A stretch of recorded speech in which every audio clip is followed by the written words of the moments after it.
not. And both Commissioners Ryan and Rubio are virtual. Is that virtual. correct? Yes. Okay. Why don't we go ahead and begin? All right, good morning, everybody. Welcome. This is the August 14th, 2024 morning session of the Portland City Council. Rebecca, good morning. Please call the roll. Good morning. Gonzalez? Here. Maps? Rubio? Here. Ryan? Here. Wheeler? Here. Now we're going to hear from legal counsel on the rules of order and decorum. Good morning. Good morning, Mayor. Sure this is on. There we go. Yep, it's on. Welcome to this Portland City Council. To testify before council in person or virtually, you must sign up in advance on the council agenda at www.portland.gov/council/agenda. Information on engaging with council can be found on the council clerk's webpage. Individuals may testify for 3 minutes unless the presiding officer states otherwise. Your microphone will be muted when your time is over. Presiding officer preserves order. Disruptive conduct, such as shouting, refusing to conclude your testimony when your time is up, or interrupting others' testimony or council deliberations will not be allowed. If you cause a disruption, a warning will be given. Further disruption will result in ejection from the meeting. Anyone who fails to leave once ejected is subject to arrest for trespass. Additionally, council may take a short recess and reconvene virtually.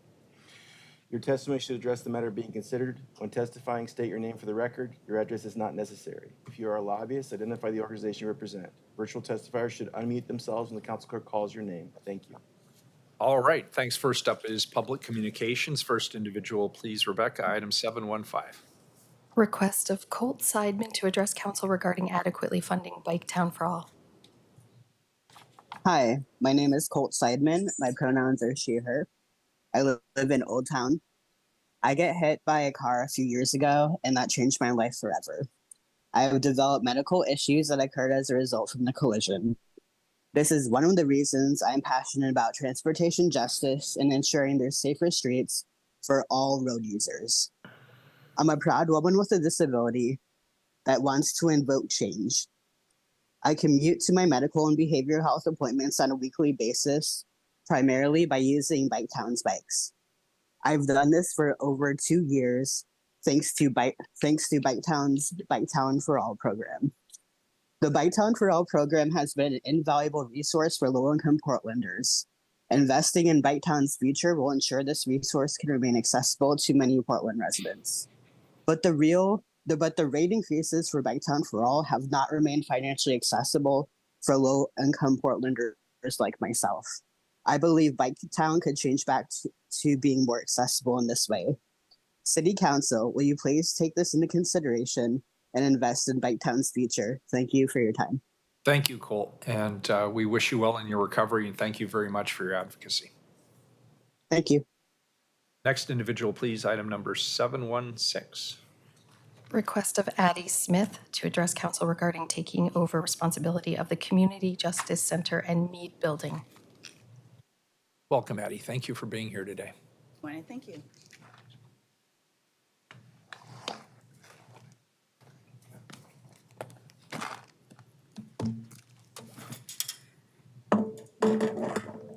Sorry. I'm gonna need a second.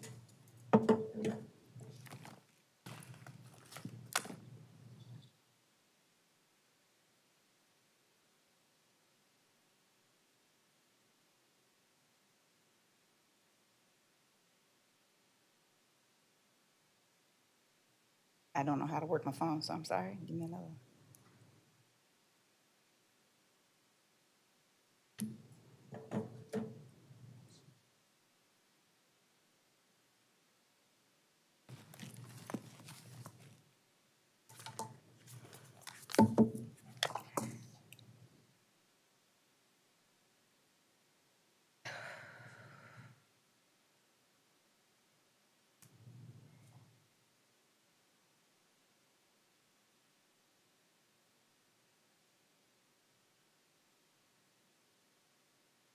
Okay, good morning. Morning. So I first want to play a video for you guys that is going to give a little background to what my son has been dealing with. Well, let me start off with a couple of things first. My son was falsely accused of domestic, well, it's not domestic violence, of harassment. It is not domestic violence, it is harassment. And the young lady lied to police because she said she wanted him to talk to her. And the reason he wouldn't talk to her is because she told him in a video that I'm going to play for you that she had slept with men in his apartment that he owns, that is not in her name, that he allowed her access to when he wasn't, and she said that she slept with men in his home and all these other things. When he wouldn't allow her access to him or his home anymore, she lied to police and said that he had hit her. And instead of the police talking to him, they lied. And it subsequently has spiraled to other things. The Mead Center comes into play because Amber, Amanda Miller, and James Stevens are white probation officers. My son was arrested. He was given a bond that he could not afford and sat in jail, and they put him in the hole, and that is 24-hour lockdown with no communication. He didn't have an attorney because OPDC attorneys are claiming that they aren't making enough money to represent these defendants. So he sat in the hole for a month and took a plea deal. When he finally got an attorney, you're talking about a college-educated, college graduate young man, young black man who has been racially profiled and stereotyped and not gotten any help from this state. And so I've gone on too long because I get so emotional, but I'm going to try to play, if you'll allow me, a little bit of this video. Go ahead. I don't mind. I've been sending, every time I get here, I send it to her. I'm like, bro, just save this in a file. That's fine. So can't see it. That's fine. I don't need to see it. I ain't never hurt you. I gave you a place to live and fed you. I don't care. I never let you. I've used you. That's why I used your house. That's cool. What else did you do in my house? I did a lot of shit. Go ahead. Like what? So that was the girl, and then this is her outside. I want to show you the police first of all. I don't have time for it, but the point that I'm trying to make to you guys is part of the reason why I have said that I am sick of Democrats is because I have voted for Democrats for 35 plus years, 40 years actually. I'm going to tell my age here, and we get no support, and I'm just sick of it. I have told you guys the names of these judges. I've told you guys you have to change the responsibility from the commission, the Multnomah County Commission, to your responsibility, because even now, Amanda Miller has committed perjury, and James Stevens and Dorsey Johnson, and you guys, and I guess the new people that take over in the new election cycle, need to take over responsibility of the Mead Center because the commission is doing a horrible job. Those three people in particular in the adult services building have to be fired, because I'm going to come back when Portland and the state of Oregon has to pay my son millions of dollars for what you've continued to allow these people to do. I'll be back. All right, thank you. And just for the record, the services that you have mentioned are county services. They are both the courts, they are community justice, and they are parole and probation, and the jails. And the city council has no purview over any of those services, just so you're aware. But we appreciate your testimony. Thank you. Okay. Thank you. Next individual, please, item number 717. Request of Alex Durora to address council regarding the use of artificial intelligence at the Moda Center. Welcome, Alex.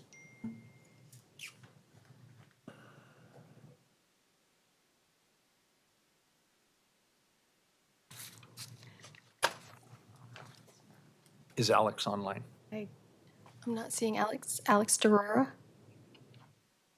All right, we'll move on. Maybe it'll pop up. Item number 718. Next individual, please. Items 718 and 719 would like to come up together. Without objection. Request of Amy Randall to address council regarding Government Transition Advisory Committee, and request of Juliet Hyams to address council regarding Government Transition Advisory Committee. Welcome. Thank you. Morning. Morning. Mayor Wheeler and Commissioners, my name is Juliette Hyams. I'm one of the two co-chairs of the Government Transition Advisory Committee, also known as the GTAC. And I'm here today with my co-chair, Amy Randall, and I'm going to talk a little bit about our work to date while Amy's going to look ahead to leadership opportunities. The GTAC is a group of Portlanders you appointed in March of 2023 and will continue through March of 2025. We act as the primary community engagement and advisory body for Portland's government transition. The volunteers comprising the GTAC have a diverse and overlapping backgrounds, and we have been meeting, conducting research, and engaging Portlanders for 16 months, and we have met 22 times so far, and we're not through yet. In May, we sent recommendations to city leadership on 4 key areas, which included staffing the new city council, onboarding new leaders, planning district offices, and improving community engagement. We appreciate council responding and writing to our recommendations. Excuse me, some areas require your continued leadership, such as robust onboarding of our new elected leaders. Last week, we voted on additional onboarding recommendations that we will forward to your offices soon. Last week, the interim city administrator, interim assistant city administrator, and the new council operations manager joined our monthly GTAC meeting for a conversation. GTAC members continue discussing a range of topics such as optimizing the new form of government, improving engagement in the new budget process, council onboarding, clarifying the role of civic life, and managing change. We are working on recommendations for future city leaders. Monday concluded a public comment period on those recommendations. We appreciate each of you who met with us. In fact, all of council met with us individually to provide feedback on the recommendations, very helpful. And during our 8-week engagement period, we had 15 internal city briefings, held 2 community listening sessions, 5 policy discussions with communities historically left out of City Hall decision-making, and received more than 400 community surveys. We will provide a report on the engagement later this month and final recommendations in September. Those recommendations concern key areas of our new government, which you probably know well: constituent engagement, setting up council and council committees, and the city's new budget process. We've been very impressed by the community's level of engagement on those subjects, and I'll turn it over now to my counterpart, Amy. Thank you. Good morning, Council. As Juliette mentioned, my name is Amy Randall, and I'm her counterpart as co-chair of the GTAC. As Juliette mentioned, in our last meeting, we heard from the interim city administrator, interim assistant city administrator, and the new council operations manager. Through staff's eyes, we saw the beginning of the transition from planning to practical real-life change. It was genuinely exciting, and we shared in the excitement at the glimmers of the much-anticipated promises of charter reform coming to fruition.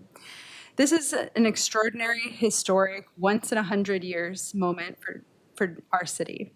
GTAC has come to understand how important leadership is for a successful transition. We will continue meeting with staff to hear from them and about the unfolding changes, and continue to advise based on our position as the primary citizens engagement body for the transition. Today, we'd like you to consider, either to us in writing or evidenced by your actions, what are you doing between now and December 31st to change the outcome of this transition for the better? In what ways, big and small, are you stepping up as leaders at this moment? There are opportunities to lead both inside and outside the city government. You can and already do serve as spokespeople to Portlanders about the city, how the city is evolving to meet the voter-approved charter amendments. You can support the city employees who are often on the front lines of change. City employees are uniquely situated to support and elevate the voices of their relationships. You can support the new leadership team. Their work will be aided by your commitment to cooperation. There are 140 days left before January 1st. Our request is that we collectively push each other to do everything we can to set up the new government for success. For GTAC, our work ends in March 2025. In addition to providing ongoing support and guidance for the transition, we will prioritize more community education and engagement through the election, and then shift to educating and advocating for our recommendations to city leaders. Our final report will be available in March 2025. We ask that you consider what else would be the highest and best use of our time to ensure the success of charter reform. Thanks. Thank you. And don't leave just yet, because I think some folks have some comments. Commissioner Ryan, then Commissioner Gonzalez. Thank you, Mayor, and thank you so much, Juliet and Amy, for being here. I actually have just one basic question, and that's probably for City Manager Jordan and for Mayor Wheeler. Why would this be on comms? Like, why would this not be a update, either work session or an item that we would discuss? I think I'm just confused about why these hardworking volunteers would have to sign up to give this information in comms. It just seems off a bit. So I just want to hear from City Administrator Jordan and Mayor Wheeler on that. Yeah, I'd be happy to. First of all, comms is completely voluntary, and these two fine leaders have chosen to come before the council during comms. There will be plenty of opportunity, as there is currently, to meet with our transition team as well as our city administration staff that we've not only set up, but they are here in the room listening to all of this and participating fully. Your offices are going to be briefed, I believe tomorrow, correct, on the customer service program 311 and the Zendesk. I'm sorry, next Tuesday, the chiefs will be briefed fully on where we are with the customer service component. That's something Commissioner Ryan, you raised with me during our last meeting. If principals would like to further follow up after the meeting with chiefs, we would be happy to do that. We've had public discussions that include GTAC on a number of issues. For example, we've had discussions around staffing. We've had discussions around offices in the districts. So I don't think there's any intention here on anybody's part not to be collaborative or communicative with GTAC. In fact, frankly, I'll just speak for myself as the mayor. I greatly appreciate your dedication. 22 meetings in a relatively short period of time tells me you are taking this extremely seriously. I appreciate the depth and the specificity of the recommendations that you have made, and I hope we have reciprocated with good information back to you, which collectively includes the information and the feedback from my colleagues on city staff. We're not always going to agree. I think we have an honest and fair disagreement about when and how we should engage offices in the districts. Personally, I believe that is something that the future council should decide for themselves based on how they want to organize. And as I've told many of them personally with regard to staffing, if once they've picked their organization model, if they decide they need additional staffing, they can do that with one vote, should they choose. Does that answer your question, Commissioner Ryan? I think it was an important conversation. I hope that what this conversation does is it starts to formalize GTAC more into the public realm, and that they become a part of some regular updates that perhaps occur in our city council meetings. So I hope this conversation allows us to not think that they ever have to sign up for comms, but that they're formally included in this dialogue going forward, because I personally find their information very helpful. But as you know, there's a lot of disconnects with council offices. We're doing our transition work. We let go of all the bureaus under your direction and are acting as if. And so we're all trying to go with the flow here, and having them be a part of the robust dialogue right now is very important. I hear that your office has a lot of updates, and maybe so is Michael Jordan's office. But it just, I wanted to raise this so that we could try to formalize this dialogue from these hardworking volunteers. Yeah, so, I mean, if you would like to set up additional sessions with the council, I'm certainly open to that. We have regular ongoing communications between leadership and your chiefs of staff, that if that's not sufficient, obviously, yeah, I'm happy to do much more.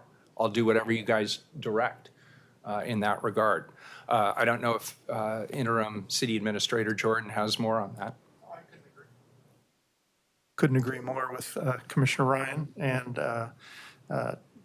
I wasn't aware until I saw the agenda that we were going to be on communications, but I think we can accommodate a more formal interaction with GTAC at any time the council wishes, and certainly offered last week when I was there that we have a little more interactive dialogue about particularly council onboarding and have staff interact a little more frequently, I think, with GTAC as we move forward. So, Yeah, and I'd like to touch on that. Commissioner Ryan didn't specifically ask about onboarding, but I'll be very honest with you. I thought my onboarding was terrible when I came in as the mayor. We came in on January 1st, and it was not a glorious transition. And so I'm reminiscing about the transition I had when I was elected county chair, where the outgoing county chair, Diane Lynn, did everything she could from the moment I was elected till the moment she walked out the door to ensure that our teams were collaborating, that we had all the systems down, we understood what the priorities were and who the key players were. In fact, there was a sharing of staff, and that transition went without a hitch, in my estimation. So I am determined that the next mayor and the incoming city council have a very thorough and effective transition, assuming they want it. I'm sorry? Assuming that they want that transition, we will be providing a formal set of sessions where incoming commissioners and the incoming mayor, should they choose, can actually meet all of the players, hear what the issues are, understand some of the basic procedures around budgeting, council sessions, and the basic laws. And we're already working on that agenda now. We'd love to have your input. May I comment? Yeah, please. I think this might be a natural transition point to do what Commissioner Ryan's talking about, because we're just now starting to see the rubber hit the road, right? So all the planning and anticipating and kind of projecting we've been doing over the last year is beginning to be realized. So I don't think it's too late. Good. I would love for us to add work sessions. Let's pick Tuesdays and or Thursdays. If it's subject to your availability, you're not getting paid for the hard work you're doing. But I would be more than happy to have regular work sessions on that front. I look forward to it. So do we. Thank you. Thank you. And thanks, Commissioner Ryan. Commissioner Gonzalez. A couple of thoughts. One on transition for newly electeds. I think in the time between when Mayor Wheeler was elected and when I was elected, there was dramatic improvement in onboarding of electeds. I actually thought my onboarding was quite good, other than the occasional lobbying from bureaus for more dollars to a newly elected commissioner. It was effective, and I think they're using my onboarding as somewhat of a template for, they were definitely using it as a dry run looking ahead to charter reform implementation. So I'm appreciative of the folks for the work they did there. The timing of our check-in was really interesting because we've had some conversation in my office, including with the city attorney, as to how we might take steps on the legislative side to get the ball rolling on committee work. I have served as the public safety commissioner. I'm going to be on the steering committee for the Joint Office on Homelessness. And there are a number of areas where I think facilitating a deeper dive on some of the complex issues there that may be done at the committee level in the new form of government would be appropriate now. And we're just trying to figure out how to do it under the existing code language that applies. And so I would look forward to working with you all on how we might do that. There's a couple, I say deep dive, let me be even more specific. The question of how we share information from the executive branch to the legislative branch. So I think this is something that folks haven't really dug into, but that ongoing communication between the deputies, the true functional experts in the administration, and those on council that are going to become mini experts on service areas or certain topics. And that requires just deeper engagement, and that is more ongoing. And so can we start that now, right? And then second, I'm just going to use some really small examples, but on the steering committee for the Joint Office on Homelessness, we have to come up with a shared policy on tents and tarps distribution between the city and county, harm reduction policy that the city and county both at some level agree on. That requires some level of public engagement, and I think would be appropriate. And do we facilitate that now at some level? And so I guess I welcome your thoughts. Your report on your vision of committees. I'm not sure I would necessarily map exactly the way I see it going, but it doesn't really matter. The area that I'm deep in. I would appreciate your help in thinking through what we can be doing right now that streamlines our existing legislative operations. But I will also want to emphasize with bureau pullbacks and kind of how we're operating right now, there's some inefficiencies that we're trying to work out just right now in how we operate. But also this laying the foundation for how things will work come January. So I'll have someone in my office reach out and maybe just pick your brains a little bit. We can kind of give you up to date on what advice we've been given as to what the options are, and maybe we can tailor a path forward that makes sense in the interim. Sounds great. Thanks. Yeah, just general point is what we're just asking is that we all meet the moment, which is unusual leadership, which looks like foresight and doing the work now that's going to set people up for success in the future. So appreciate that and appreciate you guys having us here today. Excellent. Thank you. Appreciate your testimony. Thank you. First, on the consent agenda, Rebecca, have any items been pulled? No. Please call the roll on the consent agenda. Gonzalez. Aye. Rubio. Aye. Ryan. Aye. Wheeler. Aye, the consent agenda is adopted. First time certain items 720, proclamation. Proclaim August 24th, 2024 to be Day of Excellence in Knife Manufacturing. Our next item is a proclamation recognizing August 24th as a Day of Excellence in Knife Manufacturing. I'm happy to be here today to celebrate the recent establishment of the Portland Knife Center of Excellence and what it represents for our city. With over 50% of knives sold in the United States being made right here in the Portland metro area, and with the highest concentration of knife and hand tool companies in the country, our city is uniquely positioned to become a global hub for knife enthusiasts and professionals alike. The Portland Knife Center of Excellence, founded by 5 of our leading knife manufacturers, Benchmade, CRKT, Gerber Gear, Leatherman, and Steelport Knife Company, is a testament to the collaborative spirit that defines Portland.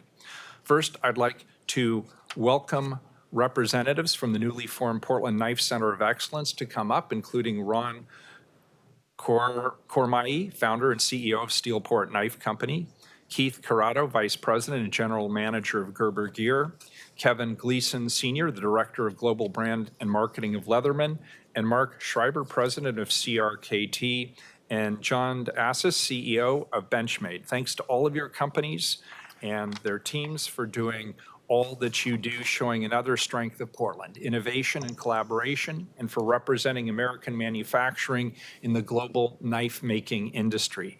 I'll also ask Commissioner Rubio, who brought this forward today, to give her opening remarks. Commissioner Rubio, thank you. Thank you, Mayor. Like you, I'm thrilled to celebrate this incredible Portland industry.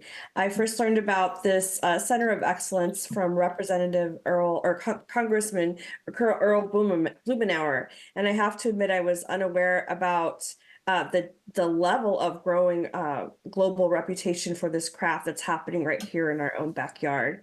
Portland's best kept secret is that our city and region not only is home to some of the best knife makers in the world, but also a place where those in the industry can innovate together, bring together specialists and enthusiasts, share their expertise, and inspire the next generation.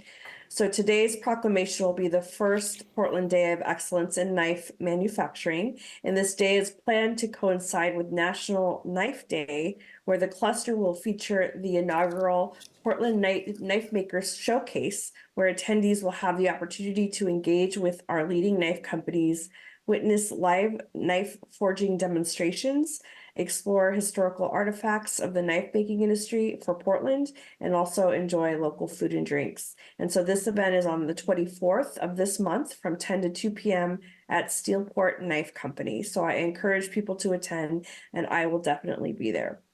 And I would be remiss if I did not again acknowledge all these industries that are here today, these companies that are here today.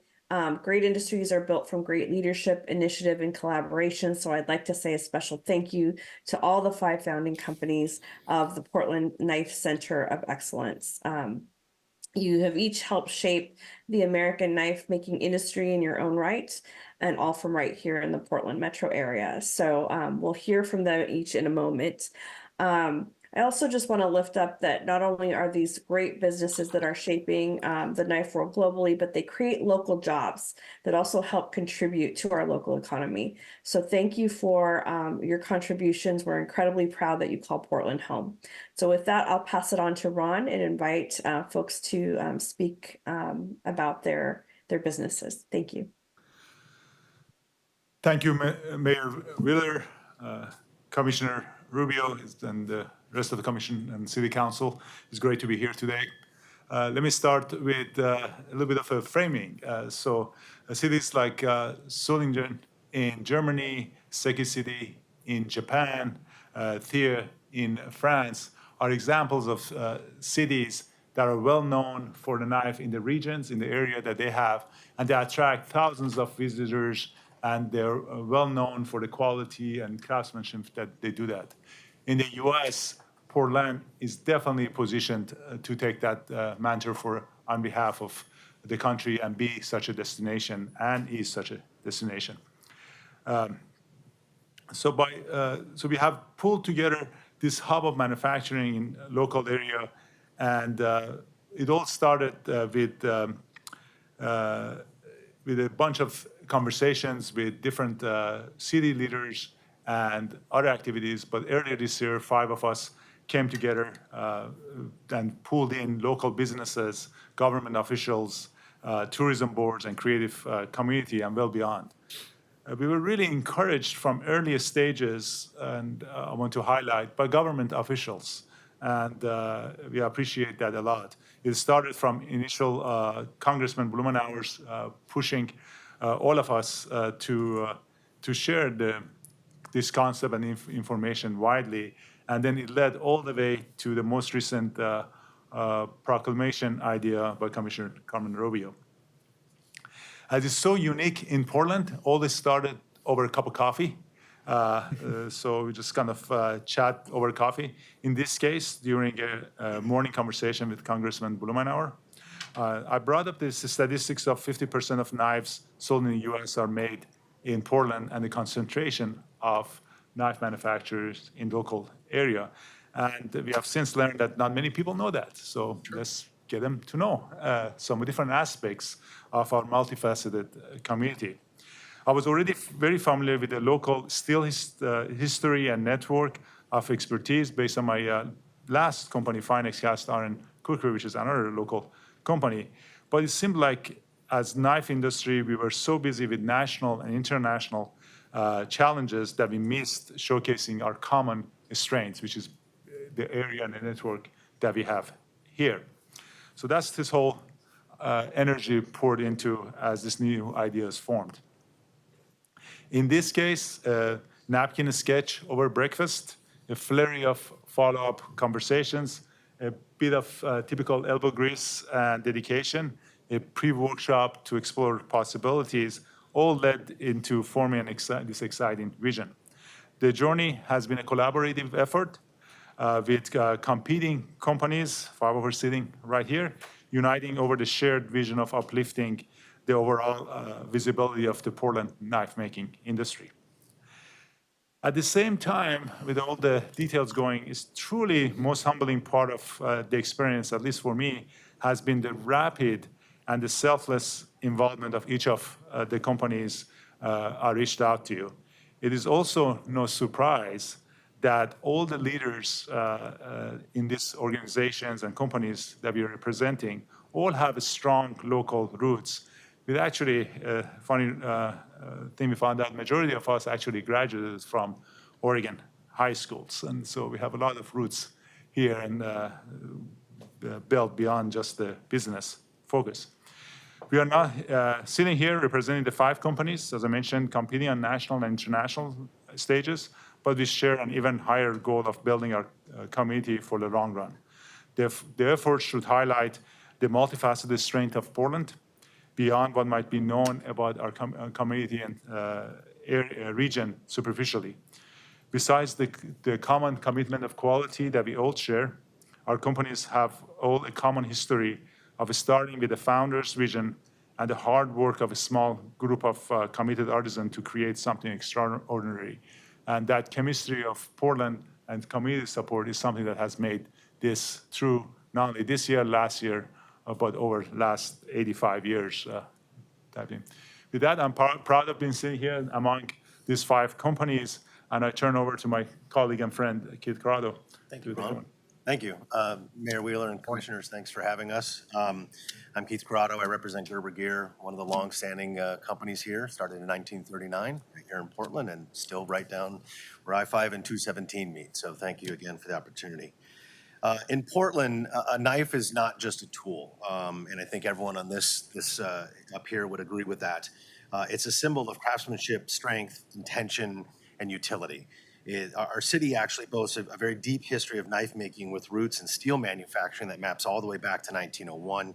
The first formal knife makers appeared in the 1930s and have been a mainstay ever since. It also is ever evolving. There's a constant undercurrent for our brands to innovate and elevate what our community and customers expect for us. Steelport is a perfect example of that, being a relatively young brand in this space, but has done phenomenal things. And obviously, a lot of us have long-standing history as well. Today, Portland is home to more knife and hand tool companies than any other U.S. city. To Ron's point, I think that surprises a lot of people when you talk about that in broader audiences. 50% of the knives sold in the country come from right here. That output, to Commissioner Rubio's point, also employs over 1,200 people. It's American-made product. It's artisanally made. These are attributes that also complements Portland's reputation as a city of culinary excellence. We have seen even more connection through our shared values of locally sourced ingredients and creative execution, oftentimes using similar supplying bases and things like that. The history of the city's knife industry represents the American spirit. With a craft, an idea, and determination, you can grow into something bigger, much bigger than you ever imagined. I know when Joe Gerber Sr. founded Gerber as a side project, I don't imagine he ever thought it would get to the size and scale that it is at this point, right? We still are in contact with the family, and they're very proud of the work that their family started and the legacy that they've left. As Portland has established itself on the global culinary stage, we in the knife industry and the tool industry aim to do the same for our very own industry and excellence that we represent here today. And it does really start with us. I want to introduce Kevin from Leatherman to speak next. Actually, I think you're next. We changed the order. Oh, you did? Yeah. So, oh, there we go. Happens to me all the time. Next. yeah. Thank you all for the opportunity to be here. Portland has always attracted inventors, engineers, makers, entrepreneurs, all with an edge of adventure and dirt under our nails. You're looking at 5 of them. 4 months ago, as Ron mentioned, on April 25th, we gathered this group and then some. More than 20 knife industry stakeholders came together for an exploratory conversation. The topic of discussion, how do we cement Portland's legacy as the knife-making capital of the U.S.? As Keith just said, it's us. We needed to come together for a greater purpose. As representatives of 5 leading knife and tool companies in the Portland metro area, Gerber Gear, Leatherman, Benchmade, CRKT, and Steelport Knife Company, we are each other's competition. But with competition comes admiration and respect. We recognize the significance of our collective craftsmanship and the legacy of our brands. That is why we are excited to join together and create the official Portland Knife Center of Excellence. This initiative aims to bring global awareness to Portland as a destination to connect and celebrate our passionate knife community. And now I will turn it over to Kevin. Thank you, Kevin Gleason with Leatherman Tool. Don't forget tools, it's not just knives. We're the maker of the original American multi-tool. We still make every tool off Airport Way in 122nd. Pleased to be here, pleased to join this crew here. And so with over half of domestic knife production already stemming from Portland, combined with our deep history in metal manufacturing, an abundance of creative resources at the ready, and now a centralized community effort, Portland is poised to succeed in expanding its global authority in knife design and production. We now have an opportunity to collectively bolster an estimated $1 billion economic engine. Together, through the Knife Center of Excellence, we can elevate visibility for Portland brands, drive new revenue opportunities, improve Portland's reputation, attract and nurture talent, create a destination for tourism, fund competitive research, and support infrastructure for innovation. The Center of Excellence will also attract the best knife makers in the world. It will also inspire the next generation of knife makers. Our collective vision is to create a greater knife community comprised of enthusiasts, specialists, and simply those curious about the craft. With that, I'll hand it over to Joe. Thank you. Thank you, Mayor. Thank you, Council, for having us today. My name is John Diasis. I represent Benchmade. We're out of Oregon City. Many of our employees live here in Portland, and we frequent this wonderful place daily. When Ron brought this idea to us, I couldn't help but feel excited. We as a group spend so much time outside of the state having fun at trade shows, and now we have an excuse to have fun here in Oregon and celebrate knives and what that means for our community around the world. So yeah, frenemies, competing companies. How does this happen? Well, we're a collective now, uniting to uplift the industry and recognize all of the greatness that it, again, provides and helps us thrive. It's an incredible moment, one that we intend and plan to celebrate for years to come. As its first public engagement, as Commissioner Rubio mentioned, the Portland Knife Center of Excellence will come together on National Knife Day to host the inaugural Portland Knife Maker Showcase.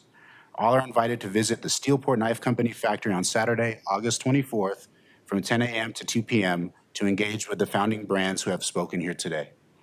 Attendees will be able to experience a live knife forging demonstration, a historical artifacts exhibit showcasing Portland's knife-making history, and many more fun events.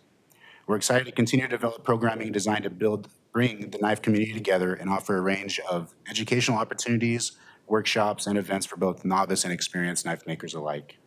Through these efforts, we aim to solidify Portland's reputation as a hub for knife making and American craftsmanship, and to strengthen the bonds that unite us as a passionate and dedicated community. Thank you all. Thank you. And with that, I will turn this over to my colleagues who I know have some comments. We'll start with Commissioner Gonzalez.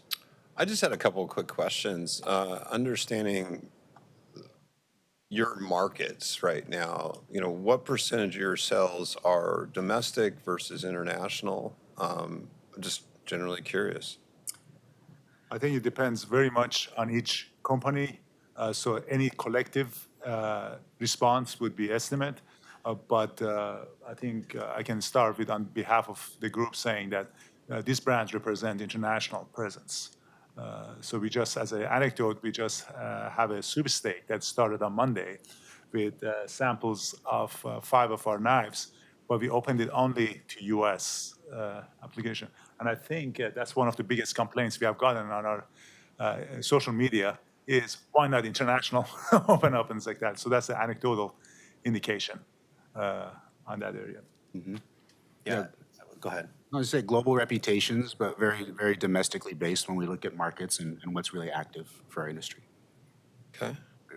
And is of the international piece of the pie, what region primarily are you selling in right now?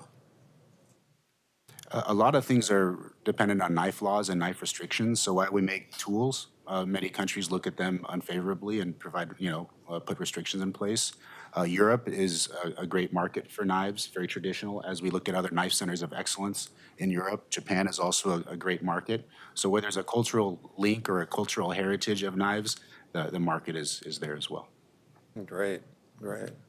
Fascinating. Well, I just want to thank Commissioner Rubio and Mayor Wheeler for bringing this proclamation to council. Portland is known for our innovative spirit, our commitment to craftsmanship, and our commitment to both the outdoors and foodie culture. And today we celebrate another facet of our city's character, our thriving knife manufacturing industry. Loved hearing about the craftsmanship and the commitment there too, and the over 1,200 Portlanders employed in the knife and hand tool industry, contributing significantly to our local economy, providing family wage jobs. Portland's knife manufacturing expertise is undeniable. With, it sounds like, over 50% of knives sold in the United States made right here. Is that number? Did I get that number right? This is a testament to the skill and dedication of our local workforce. We have a rich history of knife making dating back to the 1930s. We honor the pioneers who laid that foundation for this thriving industry today.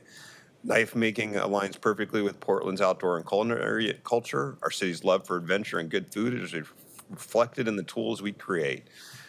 Portland is a city of makers, and our knife manufacturing industry is a shining example of our commitment to quality, innovation, and craftsmanship.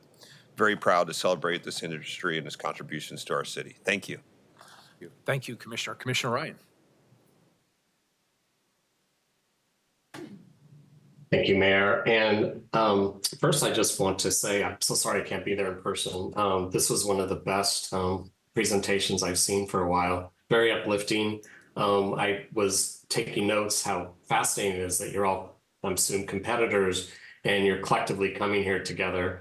And then you started using words like frenemies, like collective. And I was texting with the staff like, gee, could you ever see like Nike and Adidas or Pepsi and Coke come together to present? So it's actually really big of you to lean in and see what collectively you can all share. So thank you.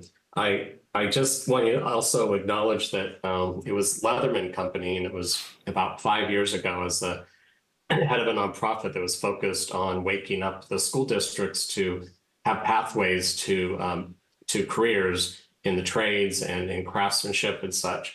And we called it Industry for a Day. And we had actually teachers and counselors come to see that they could guide their students, not just to college, but also to these careers. And so we did tours, and Leatherman was one of the key tours that we did.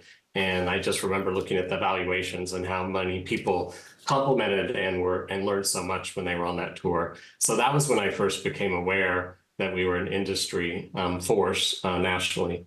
So, but today it all came home. So thank you. I do have a question on when I was listening to you talk about, tourism in Europe and such around knives. Is there a proposal? Is there a vision? Or does this already exist and I just didn't catch it, of a place that you'd like people to gather, that they would have a chance to collectively see what this ecosystem is like here in the Portland metropolitan area? Is that what you were talking about? Yeah, so that's part of it. We are, again, very young and starting to create. That's the fact that we are 5 here within the first conversations we have had as a group is probably like 5 or 6 months old. So we are fast moving here. Being able to have that event that John mentioned is pretty big undertaking. But we started this, as was mentioned by my colleagues here, we started with a bigger vision. And one of the aspects is history visitor centers. A lot of these cities I mentioned in Germany and France, and actually has a place for people that come into the city to be able to go and see it. That's part of the vision. There's a whole bunch of other possibilities. Connection with education and being able to have that pathway is one of the big drivers we have at every step of the way, from going, from high school, from community colleges. We actually, at the event, there will be a tent from Oregon State University because they have a forging club. So there's actually opportunities at every step of the way. So those are parts of the vision. One of the tasks that we have taken ourselves is we don't expect, we don't foresee in a few years to be still 5. We expect this to grow to be really, truly broader representations. We probably have well over 20 companies that could be interested, are interested, would get involved. And as that grows, it's nice to have a central group. We're starting a formal nonprofit organization, things like that, to be able to umbrella under that. But the specific plans, we are not quite yet there. And that's one of the connections that we're looking for, government officials, Prosper Portland, and other areas to help us. This is definitely, we are very good at making products and knives and marketing and advertisement. Community will look for learning. We have gotten here, all of us gotten here because we're humble and we know when to learn and when to get asked for help.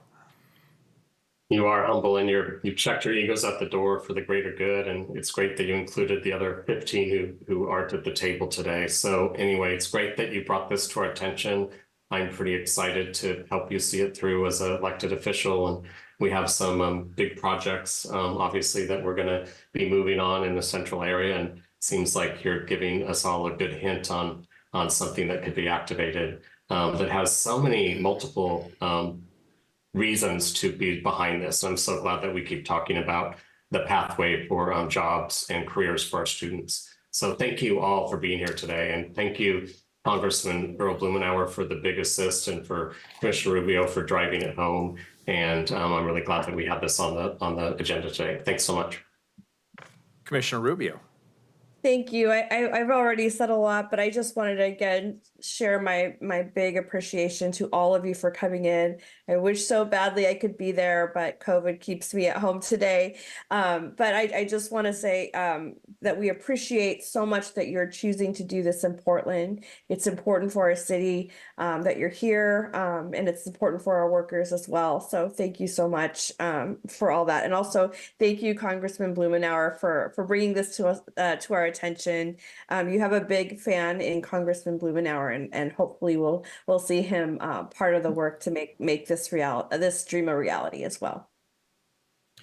And I'd like to add my thanks. First of all, Commissioner Rubio, I want to thank you for your leadership on this. It was really your impetus that brought this to the City Council agenda today. I'm a partner, I'm a helper.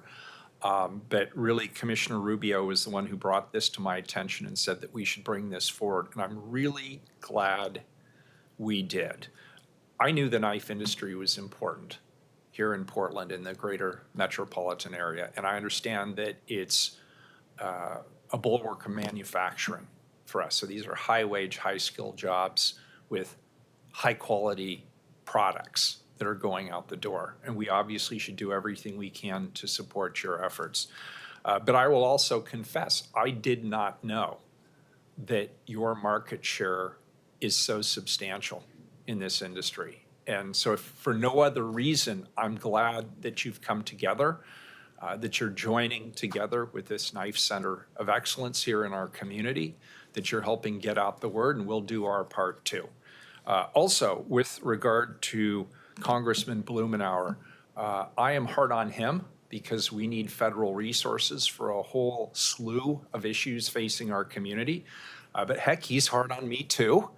But this is an area where I really appreciate his leadership and bringing this to the attention of all of us and highlighting the importance of this industry in our community. And I share my colleagues' thanks and appreciation to you for seeing a bigger picture.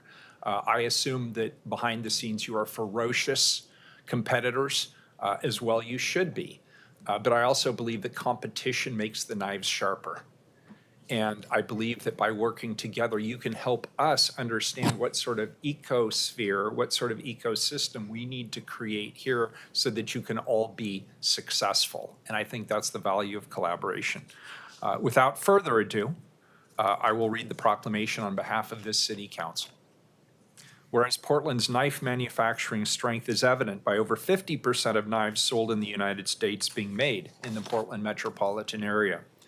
And whereas Portland Metro has the highest concentration of knife and hand tool companies in the country, and whereas Portland Metro employs over 1,200 people in the knife and hand tool industry, and whereas there's a deep history of knife making in the Portland metropolitan area, with the first formal knife makers establishing here in the 1930s.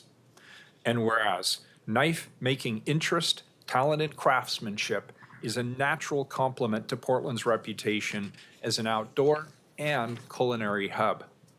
And whereas the CEOs of 5 of the leading knife manufacturing companies in the Portland metropolitan area, Gerber, Benchmade, CRKT, Leatherman, and Steelport Knife Company, have joined together, although competitors, to found an official Portland Knife Center of Excellence in 2024.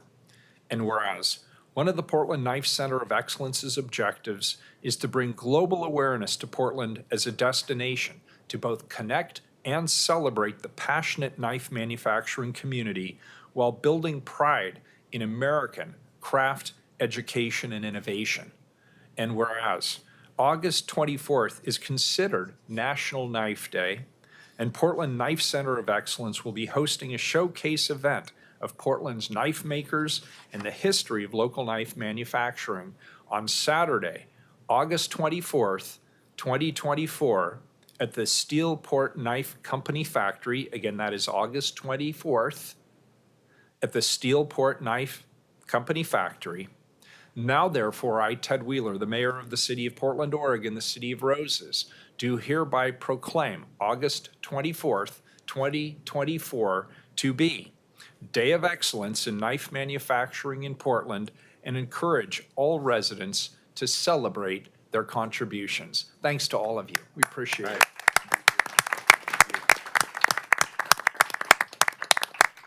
Thank you for being here. Thank you. Did you want a photo with them, or us too, or all of us? Okay. Hey, it's your reputation. We're in recess. So we'll stand over here. Thank you very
Thanks a lot.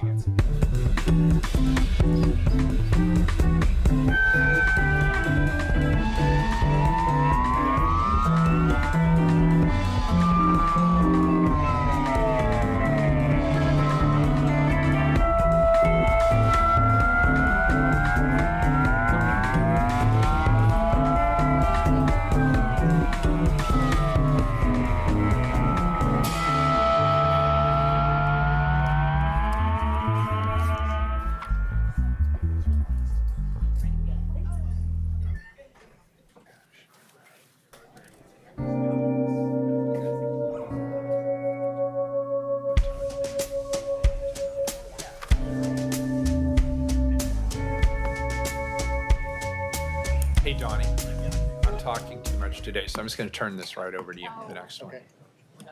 All right. You want to go? All right, we're back in session. Next up, please, is item 721, and 721 is a resolution. Adopt the 2024 Gateway Action Plan. I'll now hand it over to Donnie Oliveira, DCA for Community and Economic Development, to start the presentation on this resolution. Welcome, Donnie. Thank you, Mayor. Good morning, Commissioners. Donnie Oliveira for the record. Council, this is a resolution authoring a 5-year spending plan for the Gateway Regional Center Tax Increment Finance District that informs Prosper Portland and Portland Housing Bureau budgets. As I said, my name is Donnie Oliveira, and I'm the Deputy City Administrator for the Community and Economic Development Service Area. Today, Prosper Portland and Portland Housing Bureau staff will present the details of the 2024 Gateway Action Plan, but I wanted to first acknowledge the thorough stakeholder engagement staff have conducted to get us to this point. And while the city is the steward of this plan, it truly is a product of collaboration between city staff and community representatives. I understand members of the 2024 Gateway Action Plan are here to provide invited testimony, and I want to thank them for their time today and, of course, for their contributions throughout the process. The 2024 Gateway Action Plan is an investment pivot for the Gateway TIF District, moving from a geographic sub-district framework to a community priorities-based investment framework with a focus on creating housing opportunities across the income spectrum, stabilizing small businesses, and celebrating the multiculturalism of East Portland. I'll now turn it over to Prosper Portland Development Manager, Brian Moore. Good morning, Mayor Wheeler and Commissioners. I'm Brian Moore, and I'm a development manager with Prosper Portland. And I think first off, it's great to follow such an inspiring presentation from leaders in our athletic and outdoor industry cluster. I know we at Prosper feel lucky to have such visionaries in partners in the private sector. I'm joined by my colleague Joel here at the dais, as well as colleagues from Prosper and PHB who are available to answer questions. And we're pleased to bring you the 2024 Gateway Action Plan for consideration. Next slide. Right. We're seeking your approval for the Gateway Action Plan update, a 5-year community-centered plan for investing tax increment finance resources in the Gateway Regional TIF District. Next slide. The Gateway Action Plan is a geographically specific investment plan that furthers objectives of the City of Portland's Economic Development Plan, Advance Portland, as well as the Housing Production Strategy. In alignment with the Advance Portland Strategy for inclusive growth, the updated Gateway Action Plan helps deliver on numerous outcomes, including objectives 3.5, which is to support growth and health of businesses within commercial districts. 3.6, activate vacant properties and storefronts with community-serving businesses and attracting new commercial development. 3.7, improve public streets and sidewalks in select districts to support the vitality of business districts. 3.8, address housing production across a continuum of affordability. And 4.2, build public-private partnerships to improve access to employment opportunities. There's also alignment with the housing production strategy. Prosper Portland recently created new lending products that support middle-income housing development, including innovative approaches that target projects that struggle to find financing in the open market, like modular building and office to residential conversion. Next slide. Here to provide details of the process and outcome in the Gateway TIF District is the District Manager, Joel DeValcourt. Ready as go. All right. Good morning, Mayor, Commissioners. It's a pleasure to present the 2024 Gateway Action Plan to you and to Commissioners as well virtually. I'm going to start with some background on the district just to provide a little context for the investment strategy moving forward. Next slide, please.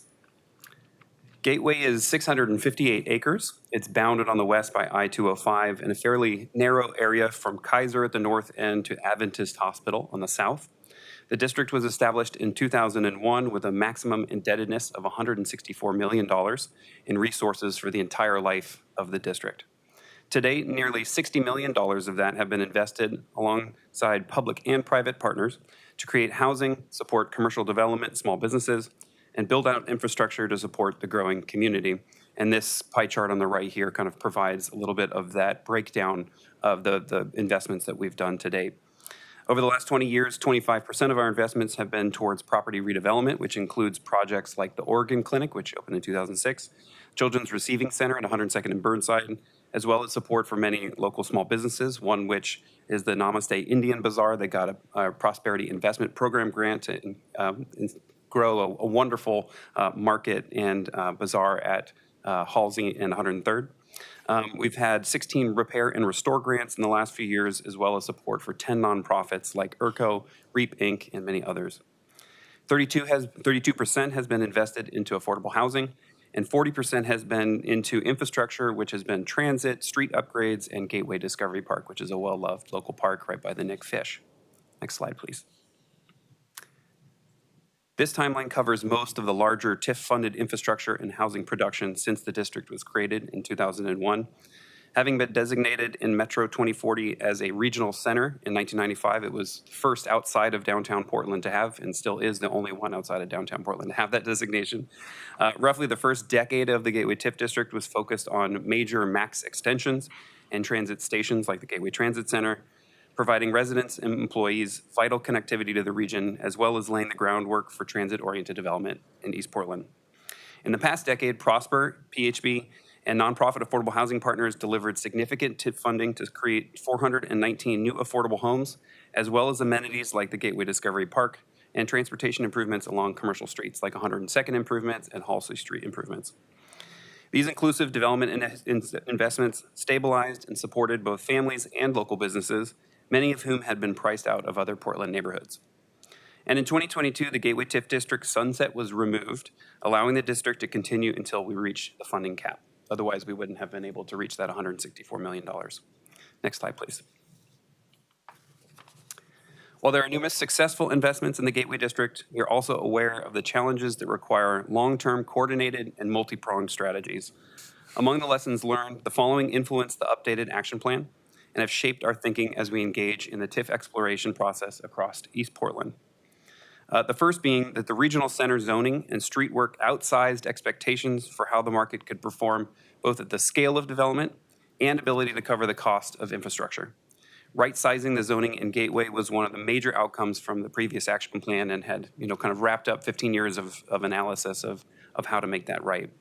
The second is that the small size of the TIF district limited the amount of TIF revenue available to reinvest, which also hampered the ability to meet the expectations. It's about a quarter of the size of the Lentz TIF district, so it's very small and has essentially been limited in its budget as a result of that. Market conditions in Gateway continue to require significant subsidy to make new development happen. This is the case in particular for multifamily housing development, and that's regardless of income level. It's both market rate, deed-restricted affordable, and workforce housing. Large institutional property owners are key partners, and development through these partnerships moves the pace of that development. And these are locations that often require the most extensive infrastructure and street upgrades. Some of these blocks are 10 acres and require multiple new streets that will cross them in order to create an urban street grid. And because we work in partnership with the community, the health of business organizations in the district impacts the ability to deliver small business support investments. Next slide, please. Now I'd like to walk through the 2024 Gateway Action Plan, which was adopted by the Prosper Board of Commissioners on June 18th. Next slide, please. The bedrock of the 2024 Action Plan was our Community Advisory Committee, which consisted of 16 members. Our two co-chairs are here with us today to provide testimony of their experience. Our advisors created 5 focus groups to dig deeper on a range of important issues and investment potential. Out of this engagement, we also interviewed 32 additional stakeholders on a wide range of issues related to the potential for district success. Our engagement culminated in a vibrant multilingual open house at the East Portland Community Center with 6 languages in addition to English, as well as foods from across the world, representing many of those that live in the district. We also provided additional outreach to a range of groups and venues for East Portland residents to provide additional input on the plan. Next slide, please. Compared to the city as a whole, Gateway is more racially diverse, has seen less income growth over the last decade, and continues to have a higher poverty rate, which is 6% higher than citywide. While overall homeownership rates are lower than the city, we are happy to see that 300% increase in BIPOC homeownership, a trend which we will continue to bolster in this action plan through partnership with PHB to support homebuyer assistance and the commercial loan program mentioned by my colleague Brian. Our advisory committee and focus groups contributed to a SWOT analysis of the district, providing a detailed range of considerations for how to harness the district's greatest assets and manage the persistent challenges. Key findings included the strength of the multicultural community, the vibrant mix of businesses, access to transit, and accessible single-family home prices. While market trends, infrastructure deficiencies, safety concerns, and vacant property present key challenges. Next slide, please. Our advisory committee drafted a community vision to guide our investments, which I'll read from right now, hopefully make it through well.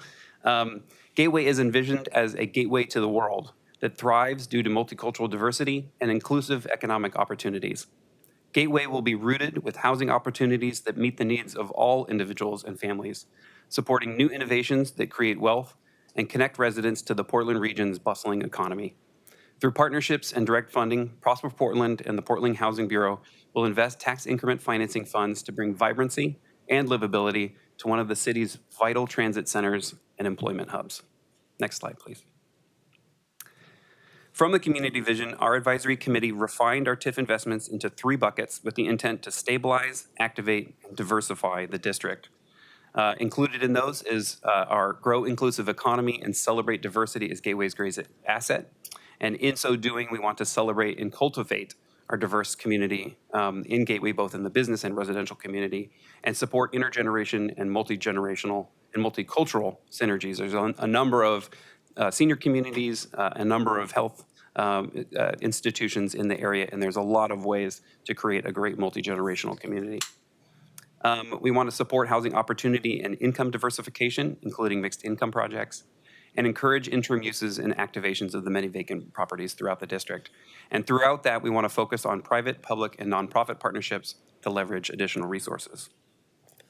The intent of these interventions is to lead to a livable and inclusive Gateway district that provides opportunities for wealth creation for residents and businesses alike. Next slide, please. Get into the meat of it. The total adopted and forecasted budget is $65.6 million through fiscal year 28-29, so for the next 5 years. The Gateway District has had an affordable housing set aside at 33% since that set aside was created, and we are currently very close to achieving it at 32%. The Gateway Action Plan allocates just over half of the resources towards new middle income and market rate housing production, 13% towards activation and livability investments, and 12% towards inclusive economic growth, with 24% towards affordable housing during the 5-year period. Next slide, please. Going to dig a little bit deeper on each of these buckets, and please looking forward to your questions afterwards. But moving relatively quickly, our first investment bucket is inclusive economic growth and celebrating the diverse business community.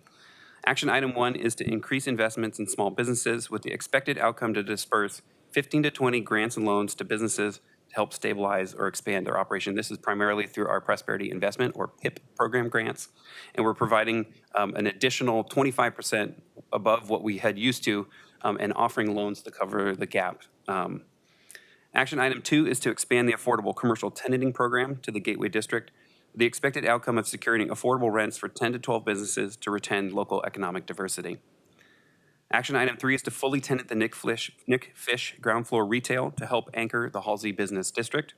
And action item 4 is to explore new models for organizing small business community in Gateway and align those with efforts throughout East Portland. Next slide, please. Our second investment bucket is to activate a livable Gateway. Action item 1 is to increase our community livability investments with the expected outcome to support 5 community-sponsored projects that support cultural inclusion and livability.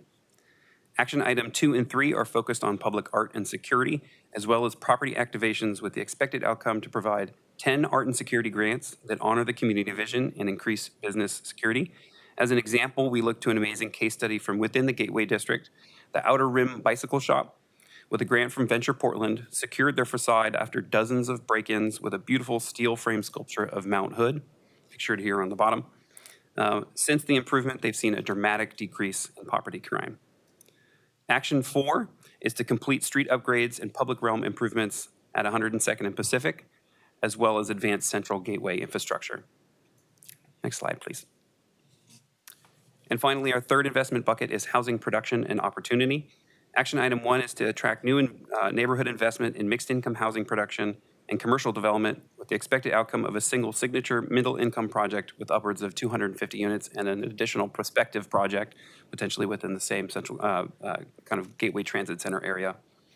Action item 2 is to facilitate development on privately held properties with commercial loans for middle income rental and homeownership with the expected outcome of 30 middle income units prioritizing homeownership. And finally, action item 3 is to work with PHB to encourage construction of additional affordable housing deed restricted below 60% AMI. Next slide. With that, we're happy to answer any questions, Mayor and Commissioners. And we move through a lot. Happy to dig into the details as needed. Colleagues, any questions? I had some. Commissioner Gonzalez. Thank you for the report. And looking back at what we were intending to produce in terms of housing, transit, you know, what do we got? Our term of art is what transit. Oriented development, transit oriented, yeah. Yeah. So we were shooting for north of 2,000. It was actually 3,900 units. 3,900. Yeah. And where are we at right now on that?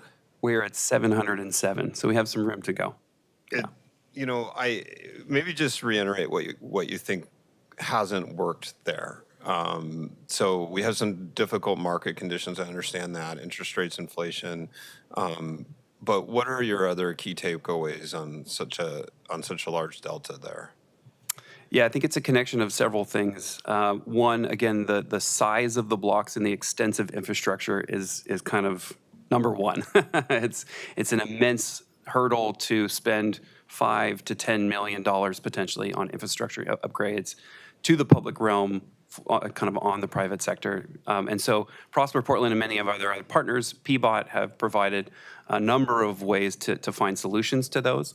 But it has impacted the sale of land. It has impacted other things. There's a lot of land banking, looking for the opportunities to kind of finally click.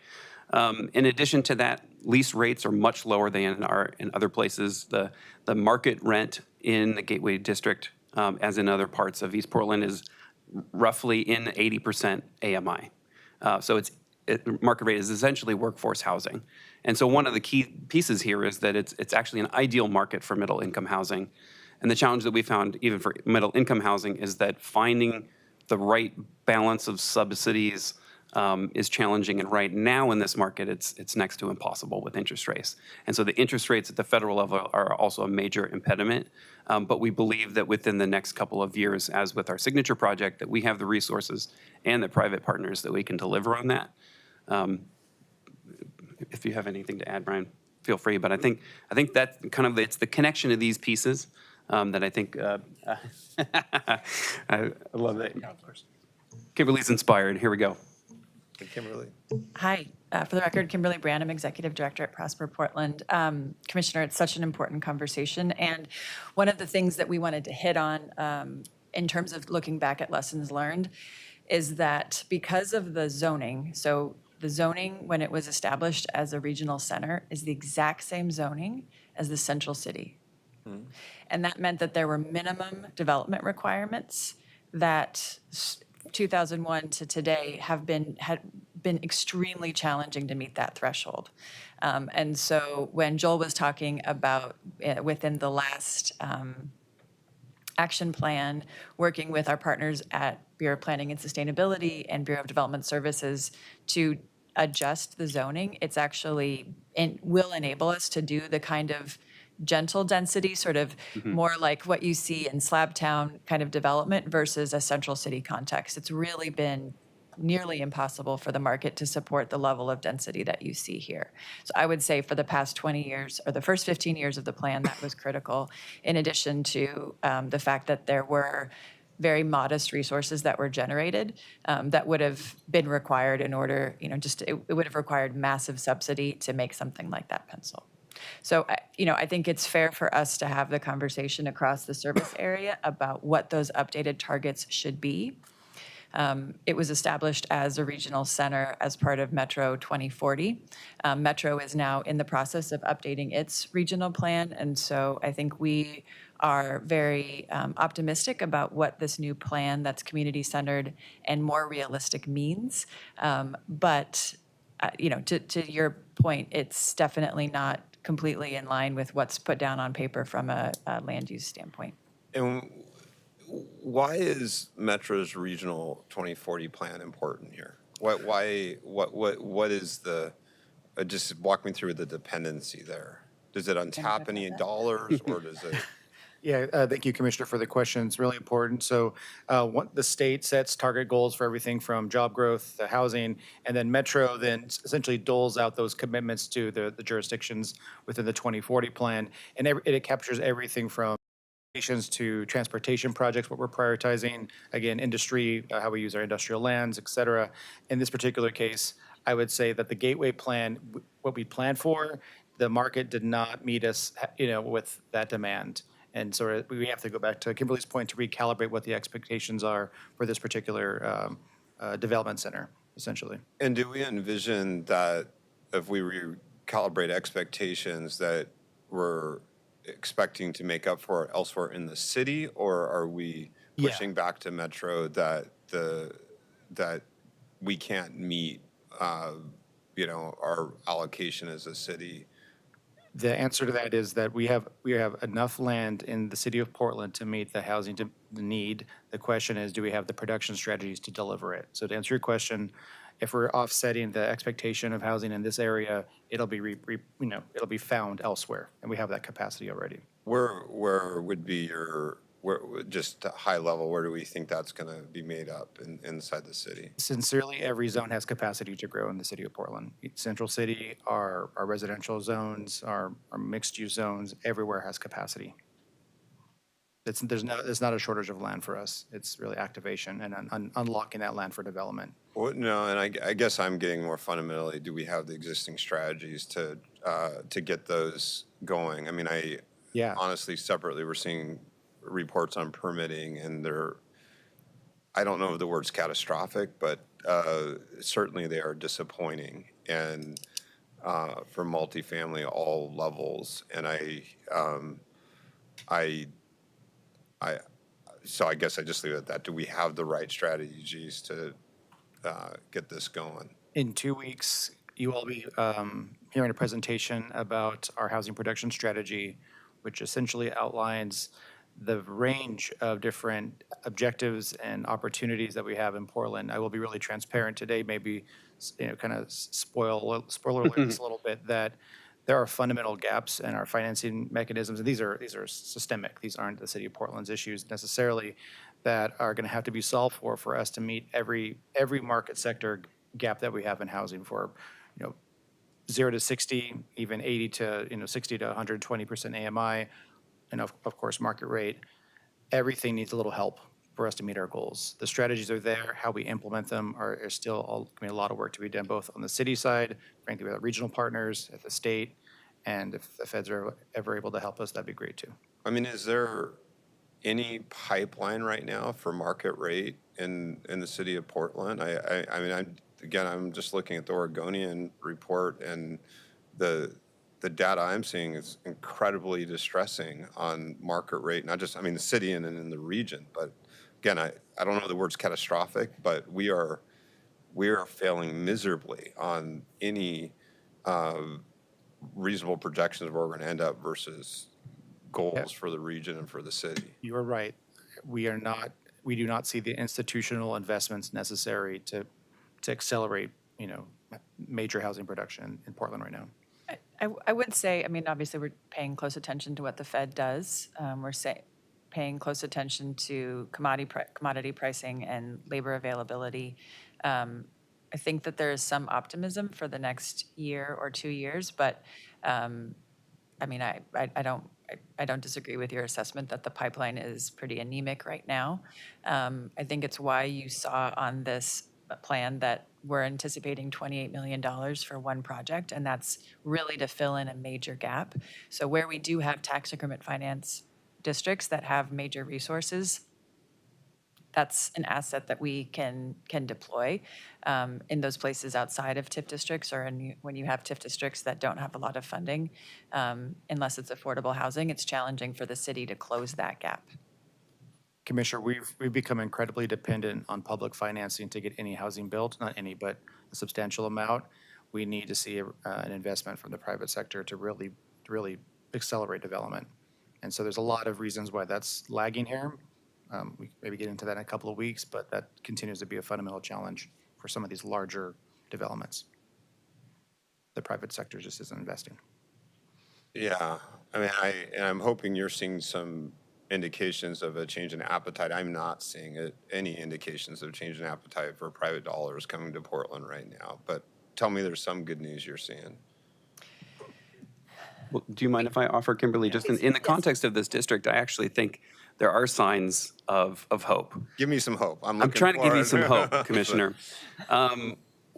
One of the things that TIF is allowing us to do now that we have a kind of a fresh infusion of TIF-related investments in Gateway is that while the private sector has often stepped forward and then stepped back, we can help the steps forward be maintained until the right moment is there. Whereas in the past, when someone may have put in a grand vision, it doesn't work, that thing gets lit on fire and never comes back again.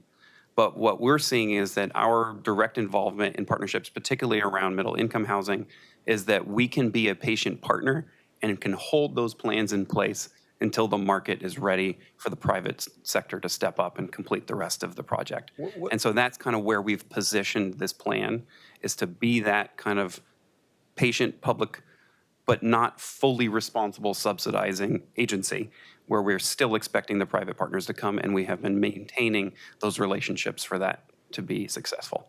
Can you just make that tangible? So what does that mean exactly when Go ahead. Yeah, so there's a number of things that we're doing. In Gateway specifically, we're taking actions to actually fund, in partnership with PBOT, the development of streets that will make what are currently undevelopable lots developable. And then that's unlocking properties that we're in conversations on about development of new housing projects that are currently, looking at a 2-year horizon. And then elsewhere in the city, on my team, we're negotiating somewhere between 7 to 10 different types of housing development deals. Many of them are office to residential conversion. They're in early stages, so they're not going to all come through the pipeline, but we're feeling very confident that at least 2 to 3 of them will, with a fairly high level of certainty, come through the pipeline within the next year or so. Just one last question to make sure I'm visualizing this, though. So we've had some private parties look at deals in Gateway, delays, interest rates, inflation, changing market condition causes them to put pause or not fully, push forward. So are PBOT actions keeping people at the table? I'm trying to understand just what what are we actually doing to keep them in the game, so to speak? So we have long-term relationships with development partners and property owners. And so what's happening is, as they are seeing hurdles in terms of access to traditional capital, or as the gaps increase, Brian and Joel and our teams are working with them to be much more flexible than we historically would have been, both because we now have some additional resources that are available, but also because of the new tools that Brian mentioned. And I'll just, you're probably more familiar, or everyone's hopefully familiar with the projects at 92nd in Lentz. When you think about those projects, we invested, between Prosper Portland and the Housing Bureau, almost 60% of the capital. It's a much, much greater percentage than we would for a central city investment, where we're potentially 7 to 10% of the capital stack traditionally. So we were at 60% of the resources in order to get those over into development. And I think we're looking at something similar here with property owners who are really interested in moving forward. And so it's a question of structuring and making sure that they can come forward with the other 40% or 30%. But, having the investment from the city or from a development authority can also be a vote of confidence to traditional lenders. And so that's something that we're seeing in other contexts that they're asking us for. So, it is a very, it's a challenging environment, but public-private partnerships seem to be the way. And for us to continue to address infrastructure and other things that have to get done, that's the approach that we're taking right now. Okay, thank you. Commissioner Ryan. Thank you, Mayor, and thanks, Donnie and Kimberly and your staff, Justin and Joel. It was a really good presentation. Gateway has a lot of promise and hope and really deep, complex challenges, some that we haven't even talked about today, that are also making it really challenging to do investments there. But I also always look at who's on the advisory board, and I was thinking, wait, where's David Douglas? Then I saw that Frida is the co-chair, and she's kind of like the queen or whatever, something even higher than that of David Douglas. So I realized that David Douglas was at the table. Empress. So thank you, Frida, once again for your longstanding commitment to that area. And I also want to just notice that I didn't see the top job providers, and those are some constituents that I've heard from a lot since I've been in office since 2020, September 2020, and that would be from Kaiser, Providence, Seventh-day Adventist. I didn't see them on the advisory board, I don't recall, but were they active in all of your dialogue as it was what you were presenting today? Yeah, that's a great question, Commissioner. Thank you. Many of them were either too busy based on their own multifaceted challenges to join, and others were really not comfortable joining a kind of extended 18-month-long community advisory committee. And so they were very active in the focus group process, as well as in our individual one-on-one stakeholder interviews. So their input was absolutely fundamental, as well as some of the other challenges that were raised through PIMO. I was a regular attendee at PIMO, and so seeing challenges with the organ clinic and many of those that I think many commissioners and mayor you have seen. So we have been working on a range of issues to deal with a lot of the highest kind of employers, particularly around the healthcare industry. We've also been working with other landowners and kind of asset managers within Gateway Shopping Center, and some of these kind of the kind of institutional malls that have been in that area for a long time. And so yes, we have spread as much as possible, kind of grabbed our engagement from across the public, private, and nonprofit sector. Yeah, and I think like we're establishing in this dialogue, of course, that without the private sector engagement and investment, then we're not going to be able to really go as hard as we'd like. So, the government can't do it alone here. So as long as we're keeping those stakeholders at the table, even if they're not at that formal table, I just wanted to make sure I heard that. Absolutely. And the other big infrastructure investments over the years out there has been with TriMet. And oddly enough, some of those infrastructure investments with TriMet have been some of the bigger systemic challenges are occurring when it comes to crime, for example. The MAX trains in that area near the platforms is where we have some of the highest rate of crime. And so is TriMet actively engaged with you at these tables? We are actively in communication with TriMet about not just issues at the transit center, but about the future development plans. We've been discussing, their interest in seeing more transit-oriented development move forward in that area. And so, yes, we've been in communication with them and speaking to them about the potential for new projects in the area and about how they can best show up to support a new development in the area in partnership with us. Well, I think that's, of course, I'm not surprised to hear they're at the table when we're talking about future investments. I do hope that there's some robust dialogue with TriMet. I find them to be very responsive when you want them to be at the table when it comes to some of the bigger challenges facing our city, which are many times on the MAX trains on the east side and around the platforms. And that's when you listen also to the big job providers, they bring this up almost as their first case in point. So if we don't get to the challenges of these complex problems, then it will be difficult no matter what the systemic national economic conditions are for us to really see the private investment go up in that area. I know you know this, but as a city council member hearing this briefing, I just want to remind us how important that is to really engage in those tough conversations about how we include them and that they're part of the problem solvers with us as we look for pedestrians to feel safe to access that area. And I will just say that it's personal because my spouse takes the Max out to that area to work in the David Douglas School District. They're on their little short break, but so I get daily reports about these conditions. And I just wanted to make sure I aired that at this time. So thanks for listening to that. And I would like to hear in the next report how that engagement's going with TriMet to work with all of you and our public safety division so that we can get to the bottom of solutions in that regard. Does that make sense? We are in communication with TriMet about a potential pilot enhanced services district in that area to more directly address the issues that you've raised.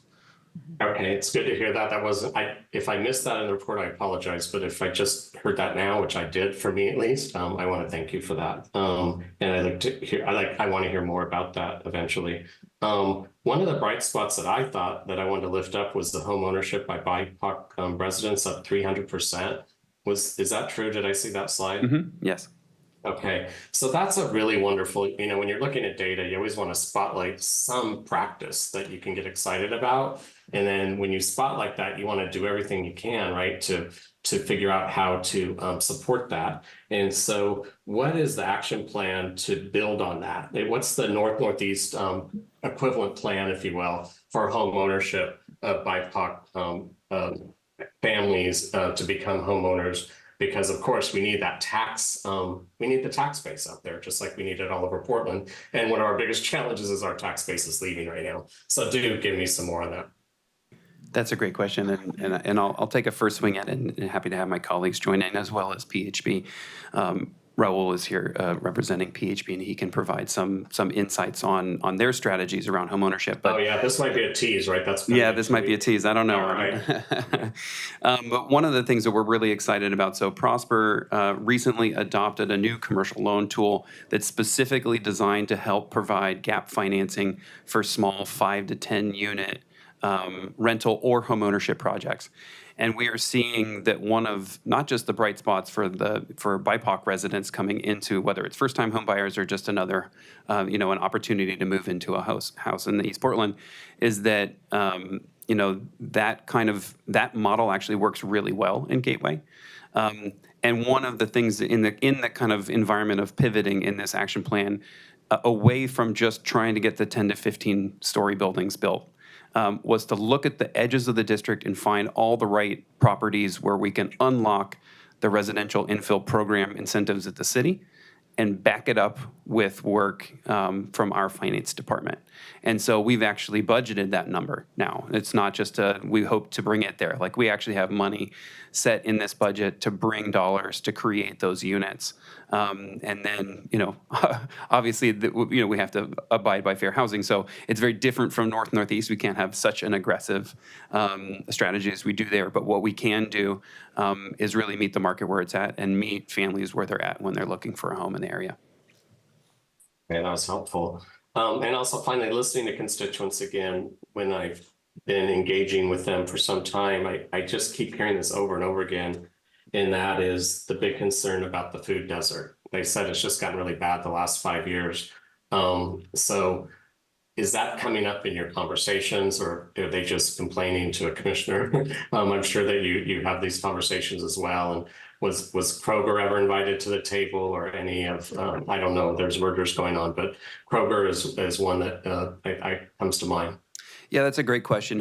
Interestingly enough, because our definition of the Gateway TIF district is different than a lot of perceptions about the kind of more extensive Hazelwood Gateway neighborhood, which is very large.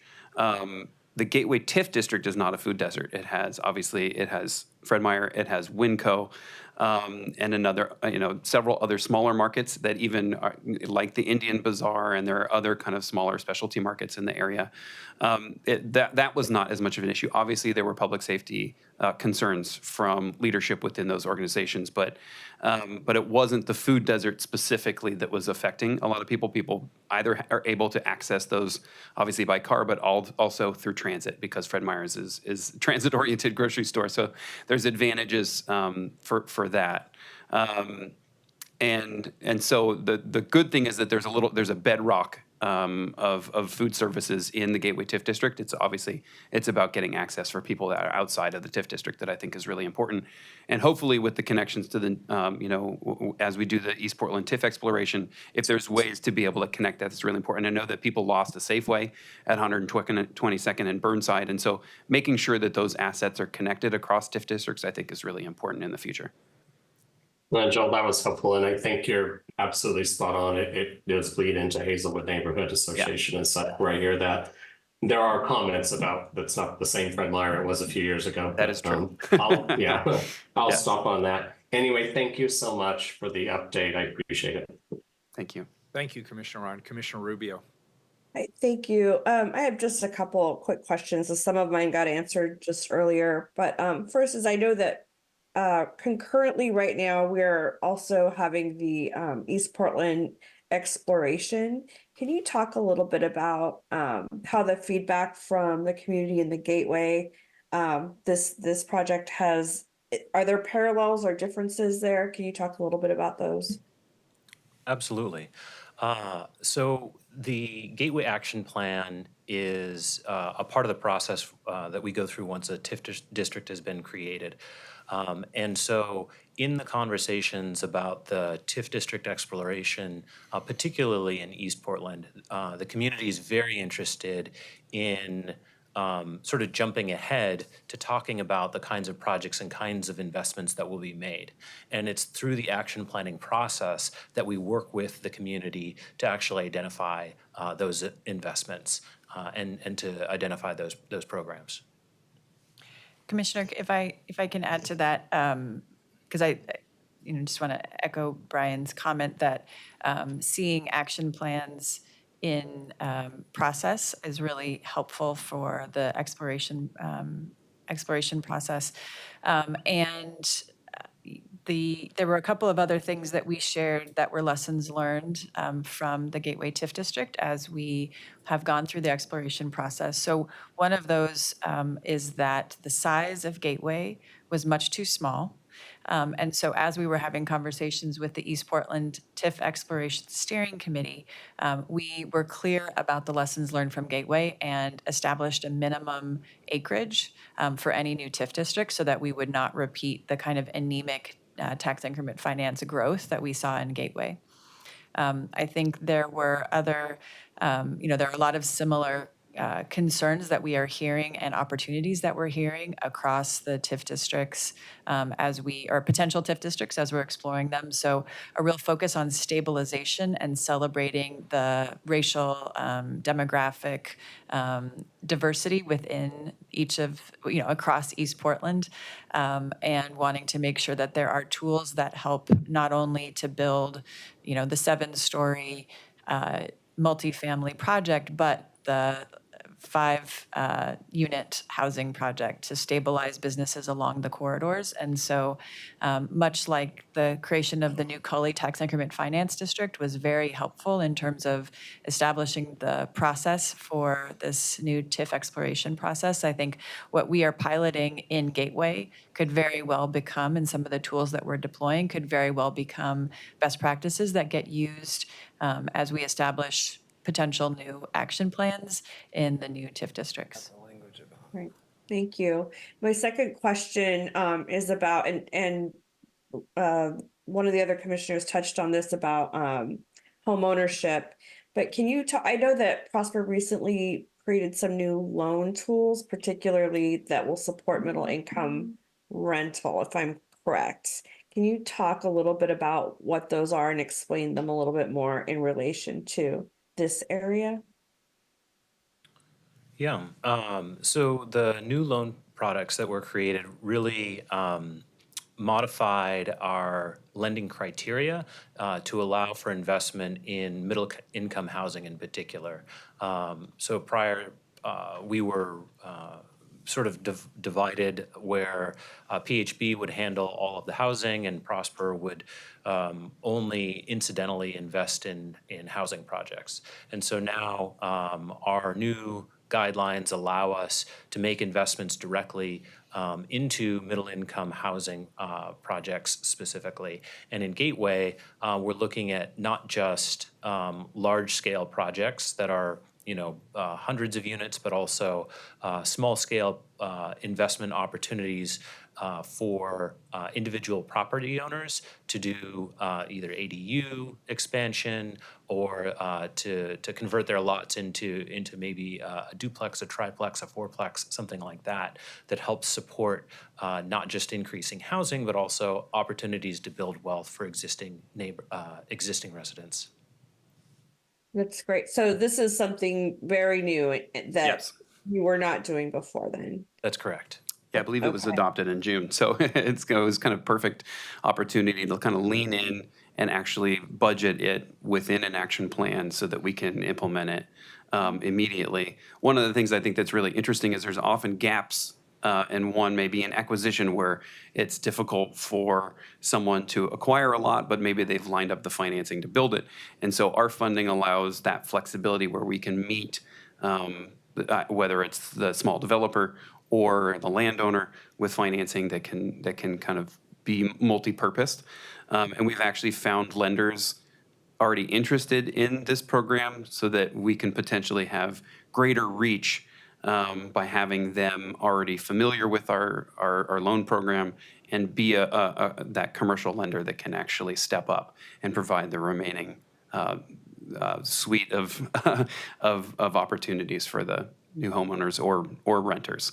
I think that the opportunity in Gateway is really a great opportunity for homeownership, but I think we're not leaning away from more rental as well. And I think this might be a good opportunity to pass it over to our colleague Raul from PHB. Hello. For the record, Raul Priscilla Mendez, Portland Housing Bureau, East Portland Policy Coordinator. Yeah, I mean, I think my colleagues from Prosper really hit the nail on the head. We have, to your earlier question, Commissioner Rubio, about what we've been hearing sort of in East Portland exploration. Homeownership's been a priority in every setting that we've had. So that I think is very reflected in the plan here. I know that it is, we have existing homeownership programs like the down payment assistance programs and many that you're aware of that we'll continue to prioritize. And that is just something that we are keeping at the top of the list. So. Okay, well, I'm sure I'll hear about it in a few weeks when we hear about the housing production strategy more. I'm glad to see these things coming forward. I'm sure that you have more ideas. I'll hold my questions for when we hear a fuller briefing on the strategy. But thanks for your great work. Thank you, Commissioner. Great. Thank you, Commissioner Rubio. Any further questions before I ask for public testimony? Public testimony? We have one person signed up. Kevin Cox. Oh, we have invited testimony too for two people. I'm not sure when that comes. You do. Do you have the list of invited testimony? I do. One moment. Maybe I've got it. I do. I have it. So Frida Christopher from the Gateway Community Advisory Committee co-chair, and Giovanni Battista, Gateway Community Advisory Committee co-chair. Welcome. Thank you for your patience. Turn it off. So I have to turn it off again. It's good to see you both. Thank you. Is it on? It's on. New equipment. Anyway, Mayor and Council, good morning. My name's Frida Christopher, and I've been a property owner in Central Gateway for over 30 years. Originally, I got involved in Gateway URA by being part of a group of community members with the then PDC to write the Gateway Action Plan. I was also a member of the Gateway URAC during its whole existence. In addition, as Commissioner Ryan said, I served 32 years on the David Douglas School Board, and I'm currently co-chair of EPAP and their housing committee, giving me a great knowledge of the Gateway URA, and the broader Gateway area. But today I speak as co-chair of the Gateway Advisory Committee responsible for drafting this plan. I was pleased to serve on this group with other community members, representatives, business, and nonprofit organizations who worked with Joel over the last 18 months developing it. Unlike the recently expired 5-year plan, this plan was totally community-driven, starting with a focus group of past active Gateway URAC members to share what went right and what went wrong in Gateway over the last 20 years. Joel then held the multiple focus groups to obtain additional community and business input. This was followed by a well-attended public meeting. All this information was used to develop this 5-year plan. As someone who's been involved for 20 years, this plan reflects what the community, what was originally in the original action plan. Unlike the 5-year plan the prior 5-year plan, the TIF funds have more flexibility to benefit all sections of the Gateway URA and not just one portion, as well as being responsive to market-driven forces. But I would like to add something, recent developments. The enhanced service district that is being funded by city, county, and metro is a great addition and covers the majority of the Gateway URA. I wish it covered all of Central Gateway, and I am pushing for that. As well as I recently heard, a grant application, EPAP supported by TriMet federal grant, was received to improve the connectivity between the Transit Center and 102nd, which has been a problem for the whole 20 years. These things, working collaboratively with Prosper Portland, I think will be very beneficial. And I'm really pleased to see that, as well as the work you mentioned, PEMO, which I'm part of one of their groups, is doing. But I urge you to approve the draft 5-year plan so we can begin implementation immediately. Thank you. Frida, I just have to say how much I appreciate you. And your years, I mean, literally years and years and years of volunteer contributions to the community. I was sort of smiling here because I was thinking back, when was that first meeting of EPAP? And Tom Potter was there as the mayor, and then House Speaker Jeff Merkley was there, and I was there as just the new kid on the block as a county chair. That was a long time ago.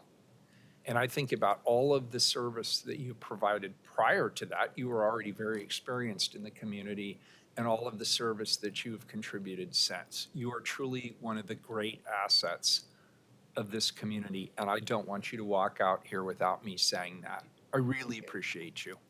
Thank you. I wish we could clone you many, many times over. Thanks for your substantial leadership. You've made a difference here. I have enjoyed working in my community. I am a strong believer you cannot complain if you won't take a step in working towards solving the problems. I'm in the Gateway Problem Solver group, and I really believe you should be solving, not complaining. So and you have, and all of us are really grateful. Thank you. Thank you. Good morning. Good morning, Mayor and Commissioners. My name is Giovanni Battista. I grew up in East Portland and am very familiar with both the successes and challenges in the Gateway TIF district that have been discussed today. In addition to this, as a college student, I spent the better part of a year doing research on and analysis on the TIF district to better understand development trends, as well as the regulatory framework that guides the district. Today, I am here as a co-chair of the Gateway Community Advisory Committee. I've had the honor of serving on this committee with other community members and stakeholders, such as Frida. Throughout the 18-month engagement process to create the action plan, we have heard from the community a desire to improve livability, foster inclusive economic opportunities, and invest in a greater diversity of housing types across a range of income levels. As you've heard today, past TIF investments in Gateway have led to greater connectivity to the region by light rail, supported small businesses, and helped fund affordable housing that has stabilized hundreds of households in the area. and much more. The action plan before you today responds to the community's aspirations for Gateway by building on the district's strengths and capitalizing on opportunities. The priorities in the Gateway Action Plan will enhance livability through property activations and investments in infrastructure. They will help foster an inclusive economy through support for neighborhoods serving small businesses, and they will support new housing across a range of incomes, providing current and future residents greater choice in where to live. The action plan is the product of extensive community engagement with diverse stakeholders and will help further the community's vision for a more livable and prosperous Gateway. Before I conclude, I would like to thank my fellow committee members for their service and the staff at Prosper Portland for their hard work. In particular, I would like to thank Joel DeValcourt, who's to my right here, for his dedication, creative problem solving, and efforts to help make Gateway a thriving community. Thank you, Mayor and Commissioners, for your time. I hope you will adopt the 2024 Gateway Action Plan. Thanks for your hard work. Appreciate it very much. Thank you. We have one person signed up, I believe. Is that correct?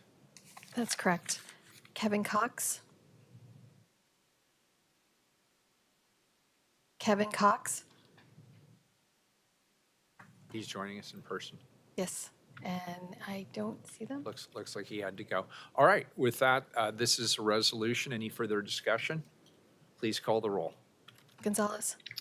I want to thank Mayor Wheeler, the Housing Bureau, and the Prosper Portland team for this Gateway Action Plan. TIF resources are valuable to revitalizing our communities. It's important that we maximize those resources, and I believe this action plan is a reasonable step.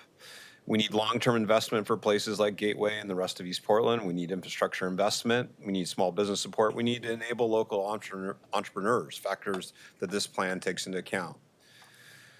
I do want to call out, however, that the city's failure to attract private dollars are deeply concerning and undermine our ability to address both housing costs in the region as well as the creation of family wage jobs. This is a broader, deeper conversation that we all need to engage in the months left with this form of government and certainly for the next form of government. With that, I vote aye.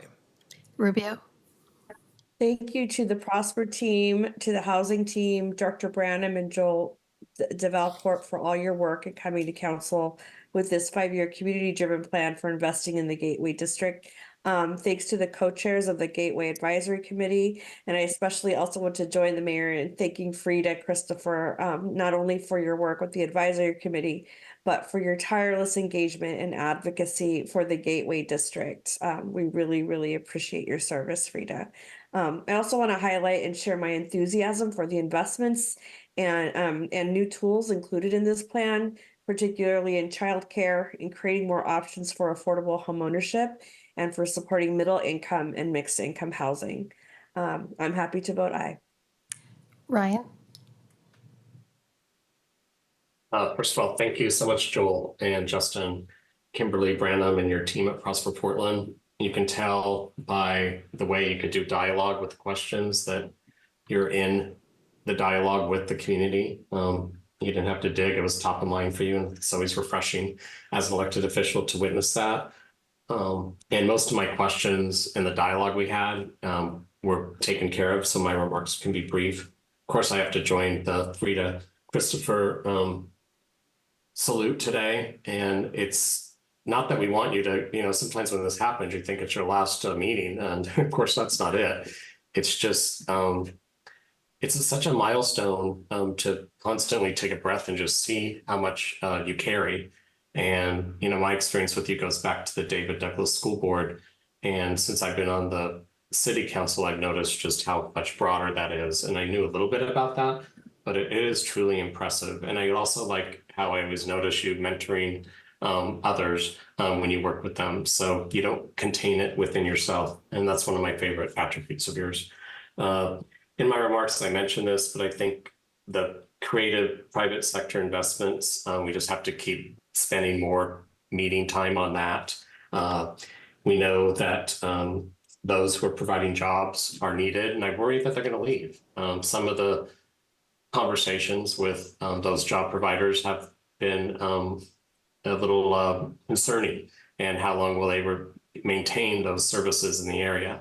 And so I want to make sure that we continue to steward them at the table, and also the providers of food, such as grocery stores we mentioned earlier. What we have to stop is people exiting Portland in general, and especially those types of services. I also want to acknowledge the importance that we continue to have with investments in home ownership. And I liked that exchange that we had. That's going to be very important as we go forward. Finally, I just want to acknowledge the dialogue we had about the collaboration with TriMet and public safety. Until pedestrians feel safe to roam the area, it's going to be really tough for us to have investments come to Gateway.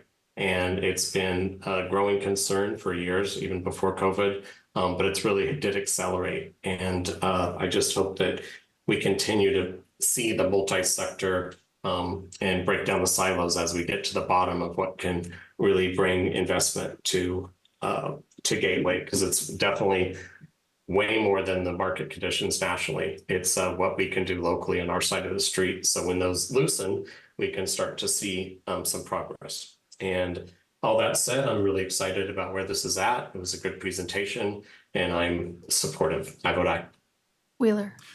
I want to thank DCA Donnie Olivero. This was really our first go at this with the new horizontal structure on the executive side of the organization, and I think it worked really well. It increased collaboration and communication, and this is a very strong plan that has come forward. So I want to thank you. I obviously want to thank the Housing Bureau, Kimberly, Prosper, Portland.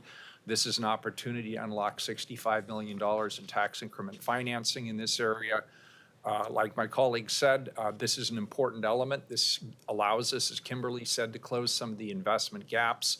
But we have to do all of the other things we do as a city too. Provide livability improvements, provide public safety, work very hard with our new PIMO organization and others to help address litter and graffiti so that we create a welcoming environment for that capital to flow. And I believe this council is 100% committed to doing all of the above. I vote aye, and the resolution is adopted. Next item, please. Item 722. It's a first reading of a non-emergency ordinance. Amend regulation of lobbying entities code to align with the amended city charter approved by voters in Portland Measure 26-228. I'd like to invite the auditor's office to present this item. I'll pass it over to Reed Broderson, the Chief Deputy City Auditor, to start the presentation on this first reading of a non-emergency ordinance. Welcome. Thanks for being here. Thanks so much, Mr. Mayor. Thanks, Commissioners, for your time today. Appreciate it. My name is Reed Broderson. I use he, him pronouns, and I'm the Chief Deputy City Auditor. I'm here today on behalf of Auditor Reddy to reintroduce this agenda item, which is intended as a housekeeping measure to update the city's lobbying code in advance of the transition to the mayor-council form of government. Before I hand it over to Deborah Scroggin, our Elections Division Manager, I do want to take a moment to say thank you to each of you and your offices for your engagement on this code. I know it's not quite as exciting as knives or housing, but it is critical nonetheless. And also want to thank Robert Taylor and the City Attorney's Office for their collaboration on this. Our offices look forward to continued conversations about this program as we all work together to build transparency and promote trust in the city's decision making. And with that, I'll hand it over to Deborah. Deborah, I think your mic's off there. Great. Mayor and Commissioners, hello. Good morning. My name is Deborah Scroggin, Elections Division Manager, and it has been since about mid-May since we were here. So I'll do a brief reminder about why we're here and one additional change that we have from last time. Next slide, please. Okay, so an overview of the lobbying program. As you might remember, it is overseen by the City Elections Office, which is housed within the Auditor's Office. It sets requirements for both lobbyists and city officials on both sides of that, and requires registration and reporting if certain thresholds are met.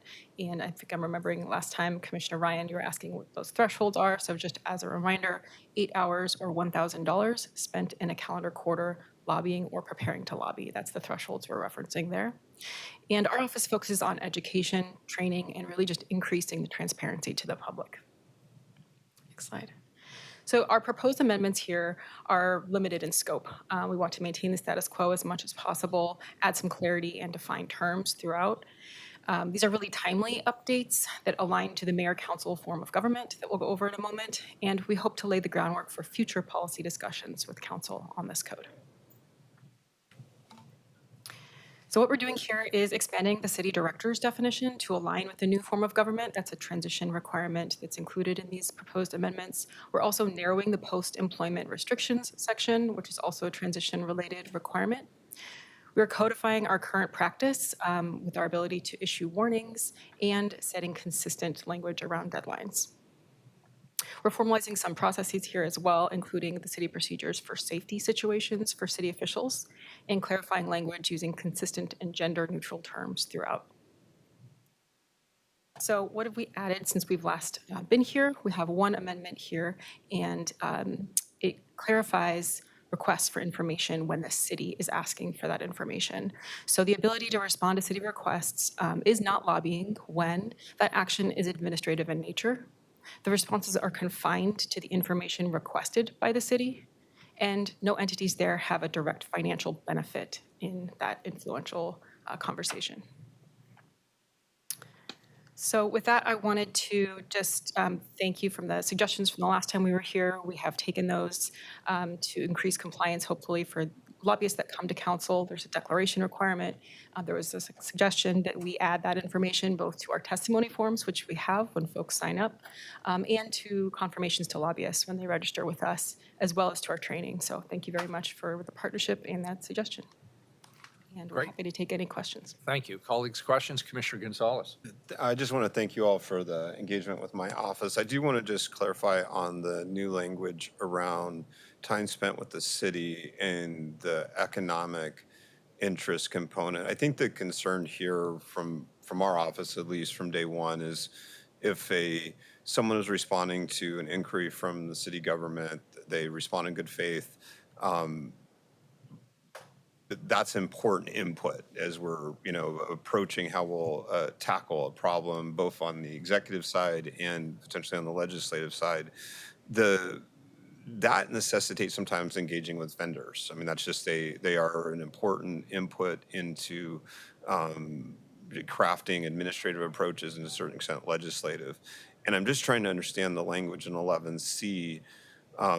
It says if that person stands to obtain any direct financial benefit as a result of such action, I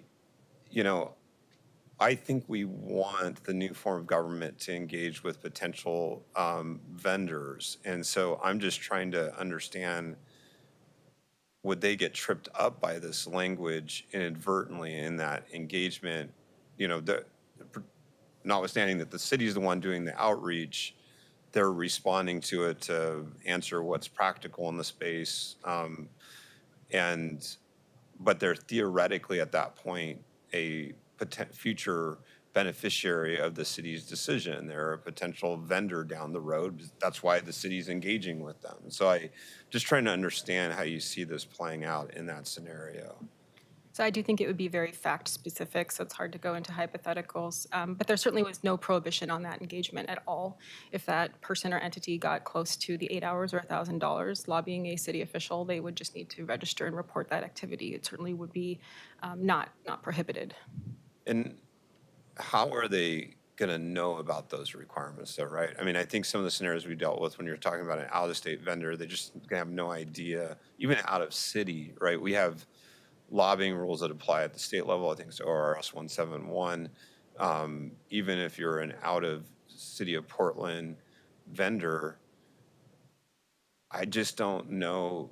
I'm generally trying to think out, would you even think that you would be considered a lobbyist or a lobbying organization in responding to a governmental entity? I mean, and I just want to tee this up. Like when you look at ORS 171, it clearly contemplates an active, proactive entity reaching out to influence legislation, to influence an executive branch, right? I mean, it's there's not really much passivity in that statute. But here we're dealing with a really different scenario. The city's reaching out to someone for their engagement.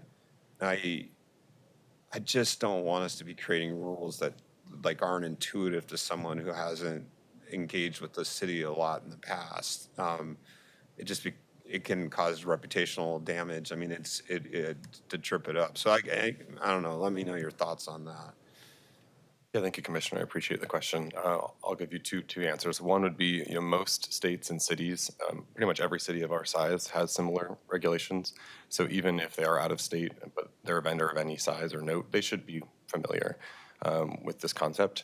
Second, though, I think, and importantly, we need to train our city staff on the executive side in particular, so they can let vendors know that this conversation, given these criteria, might lead to this, and you should reference the lobbying code and program, and our staff will be available to provide support and training as needed.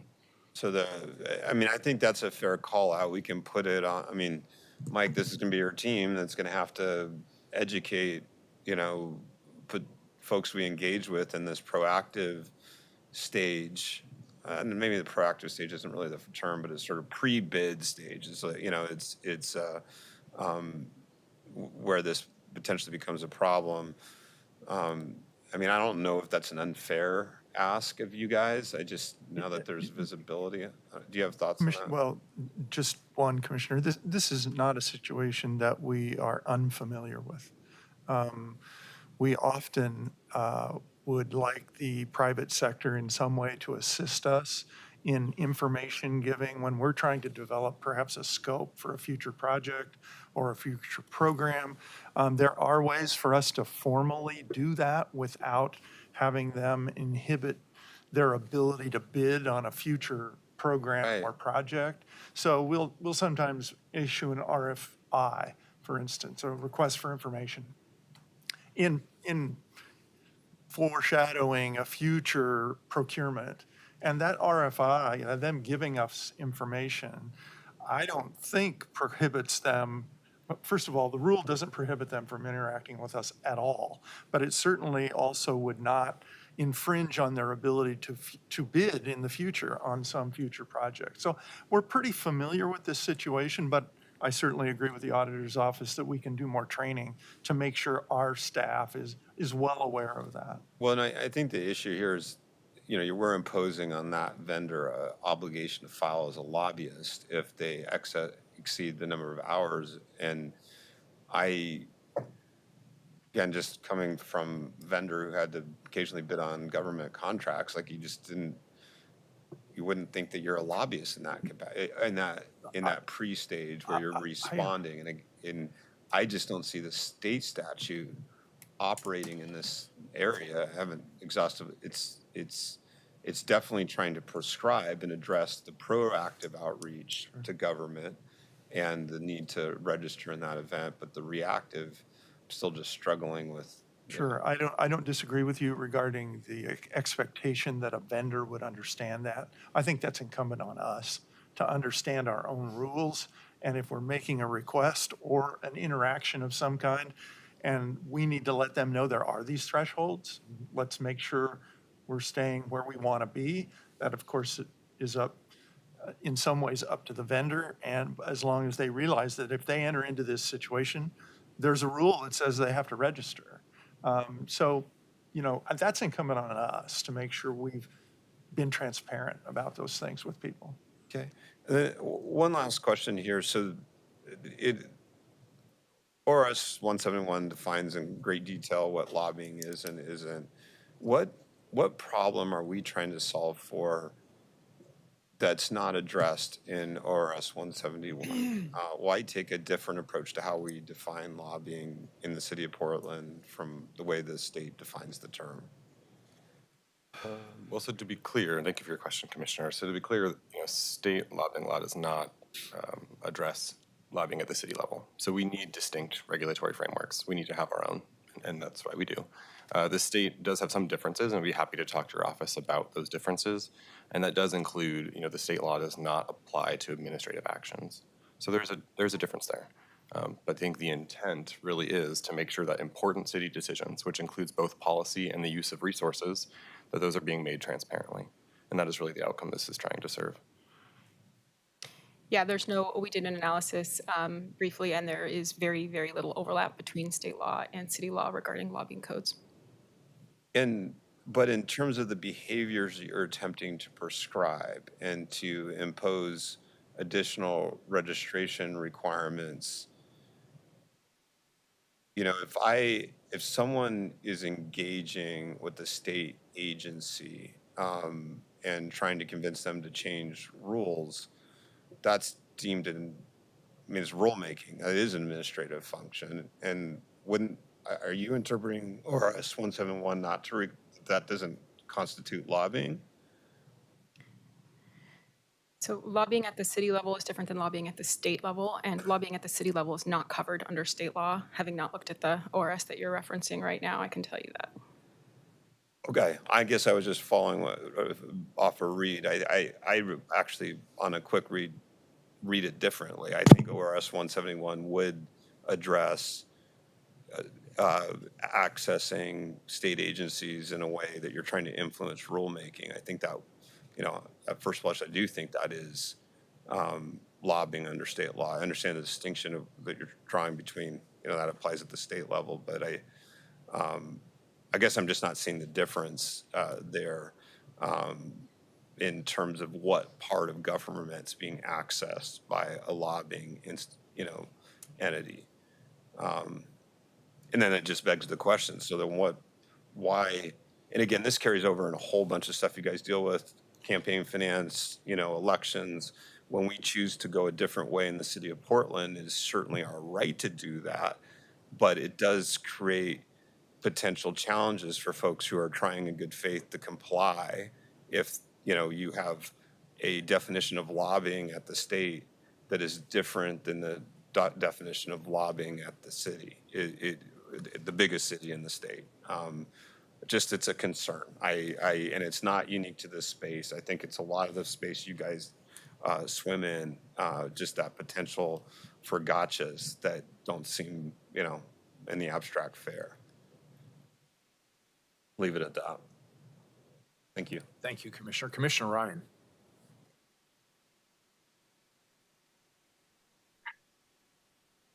Sorry about that. I actually just wanted to say thank you, what I heard earlier from you, Deborah, for your responsiveness. And you really kept it crisp and clear, and the definition and the thresholds. So I just want to thank you for, it's always helpful when you're in this role to have people come back a few months later and you're reminded you were listened to, and this is the information. So I really appreciate it. Thanks. You're welcome. All right, very good. Do we have public testimony on this item? We do not. All right, thank you, everybody. This is a first reading of a non-emergency ordinance. It moves to second reading. Thank you. Thank you. One more item this morning, but an important one. Item number 737, please, a proclamation. Proclaim August 16th through 18th, 2024 to be Leisure Hour Golf Club 80th Anniversary Scholarship Weekend. Colleagues, our next item is a proclamation recognizing August 16th through 18th to be the Leisure Hour Golf Club 80th Anniversary Scholarship Weekend. I'd like to welcome Commissioner Ryan, who brought this forward, to say a few words. Commissioner Ryan.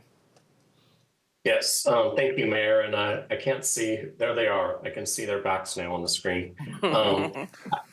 I want to start off by saying good morning to who I assume is there: Keith Edwards, Jimmy Brown, Zeddy, Angie Harris, and Paul Thomas, and of course the staff leader from Parks and Rec, Vincent Johnson. I remember meeting with all of you, it was months ago, and I really didn't know what this leisure hour was, but I know some of you personally, and I thought, well, I'd like to hang out with all of you leisurely for an hour. I knew it had something to do with golf. So I was pretty clueless, and I asked very sophomoric, curious questions. And I left with just a lot of enthusiasm about not only what it is, but the fact that all of you have held it together.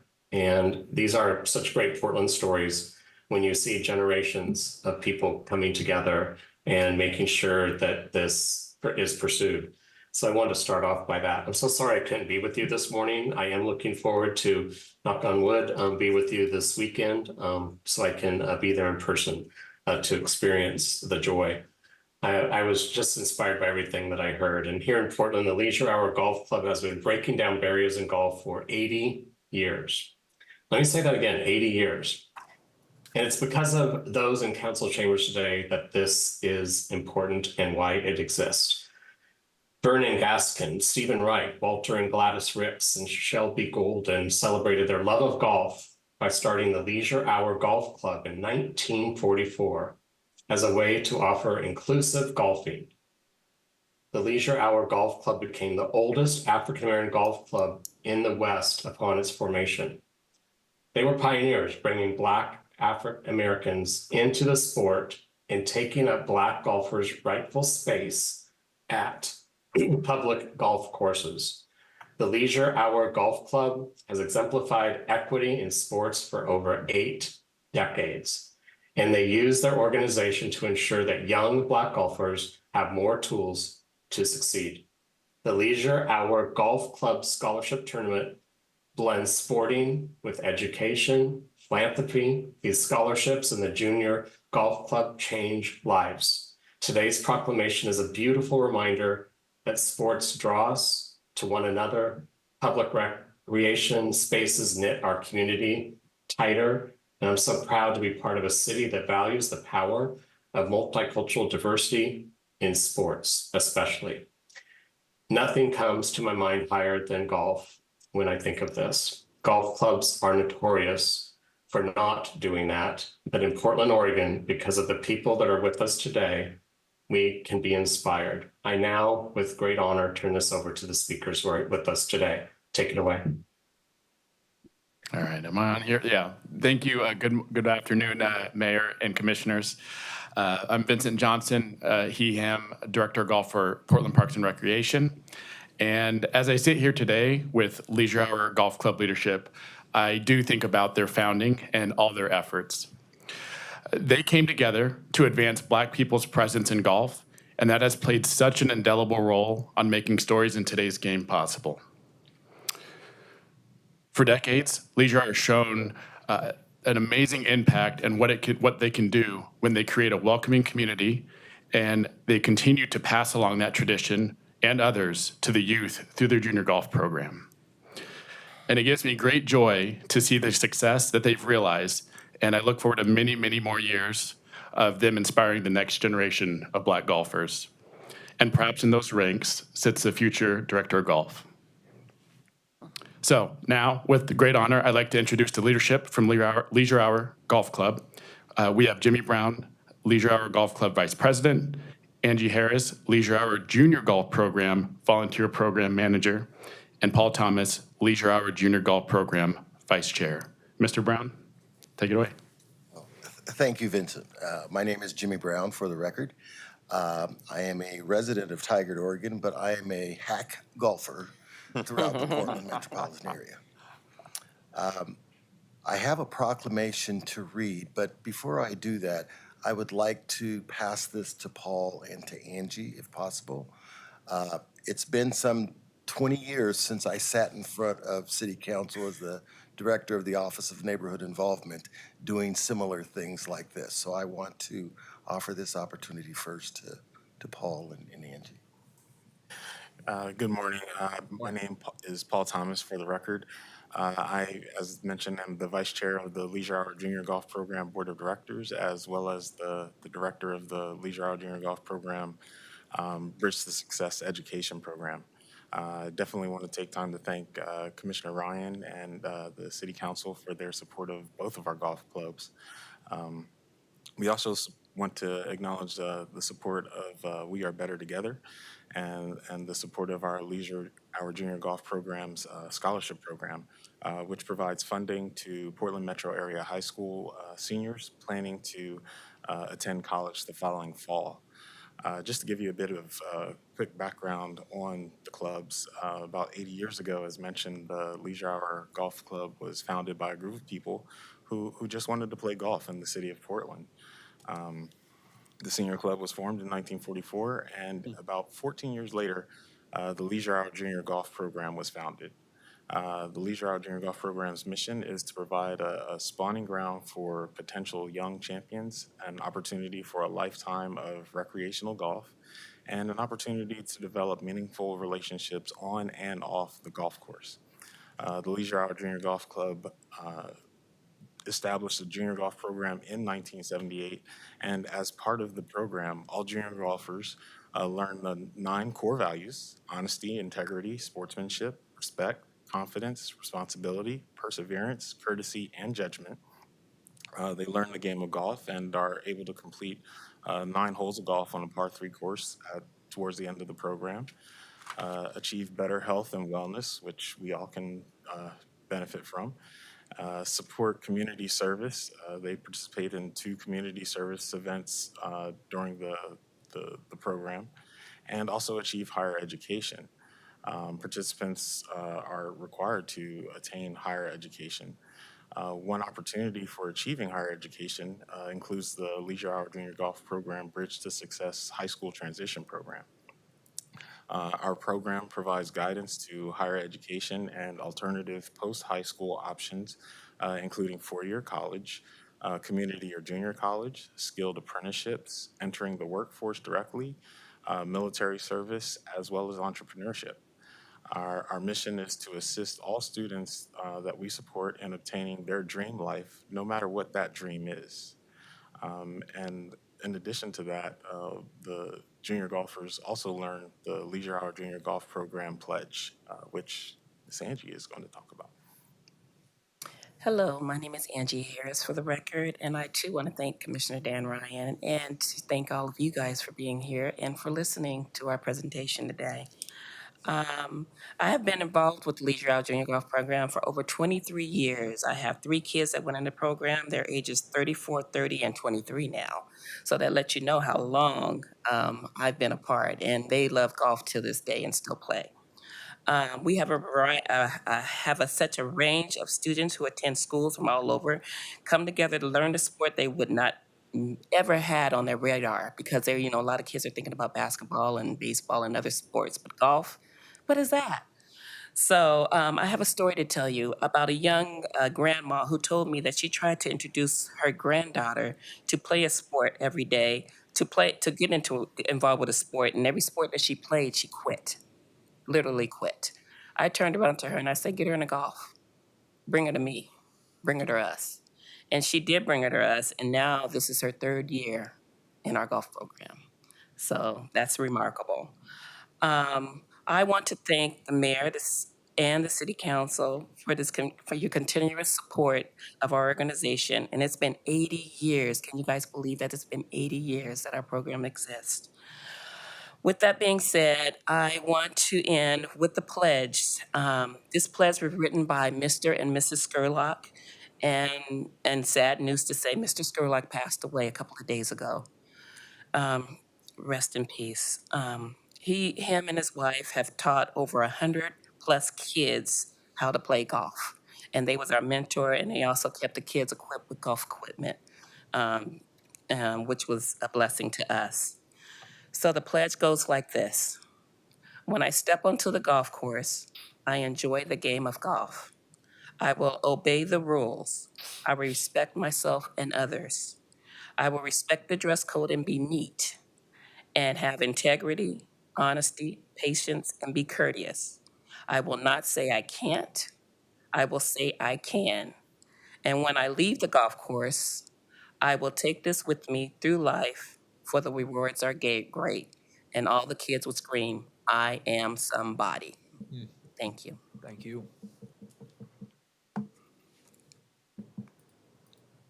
Oh, okay. All right. Again, as with Angie and Paul, I want to thank Commissioner Ryan and Mayor Wheeler and the rest of City Council for your help in bringing our story out to the general public. 80 years is just an amazing amount of time. It's right up there with Fred Meyers. It's up there with Columbia. It's just up there with some of Portland area's major organizations and entities.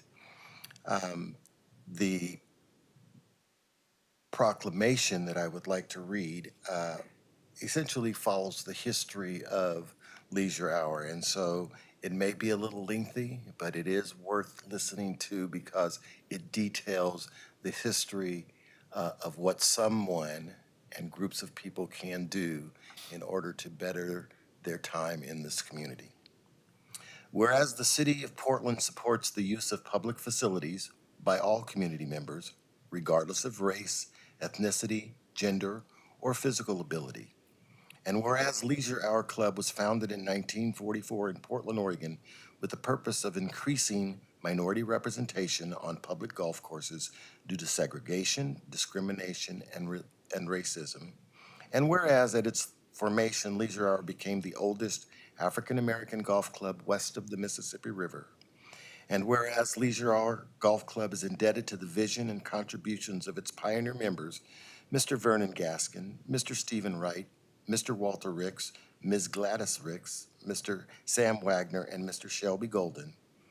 And whereas, as a result of their efforts and vision, Leisure Hour became a chartered member of Western States Golf Association and the Northwest Golf Association, and continues to adhere to the bylaws and constitution of each association.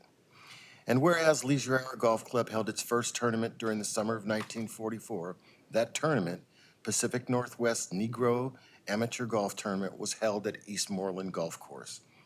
And whereas Leisure Hour has hosted tournaments at a number of local venues, including the Tualatin Country Club during the period 1951 through 1966, Broadmoor, Heron Lakes, Colwood National, the Resort at the Mountain, and Meriwether National Golf Courses. And whereas Leisure Hour Golf Club continues to host tournaments in the Portland metropolitan area and Southwest Washington, including Heron Lakes Golf Course, Camas Meadows Golf Course, and Tri-Mountain Golf Course. And whereas Leisure Hour Golf Club is celebrating its 80th anniversary of operation and offering opportunities for golfers to enjoy public golf venues.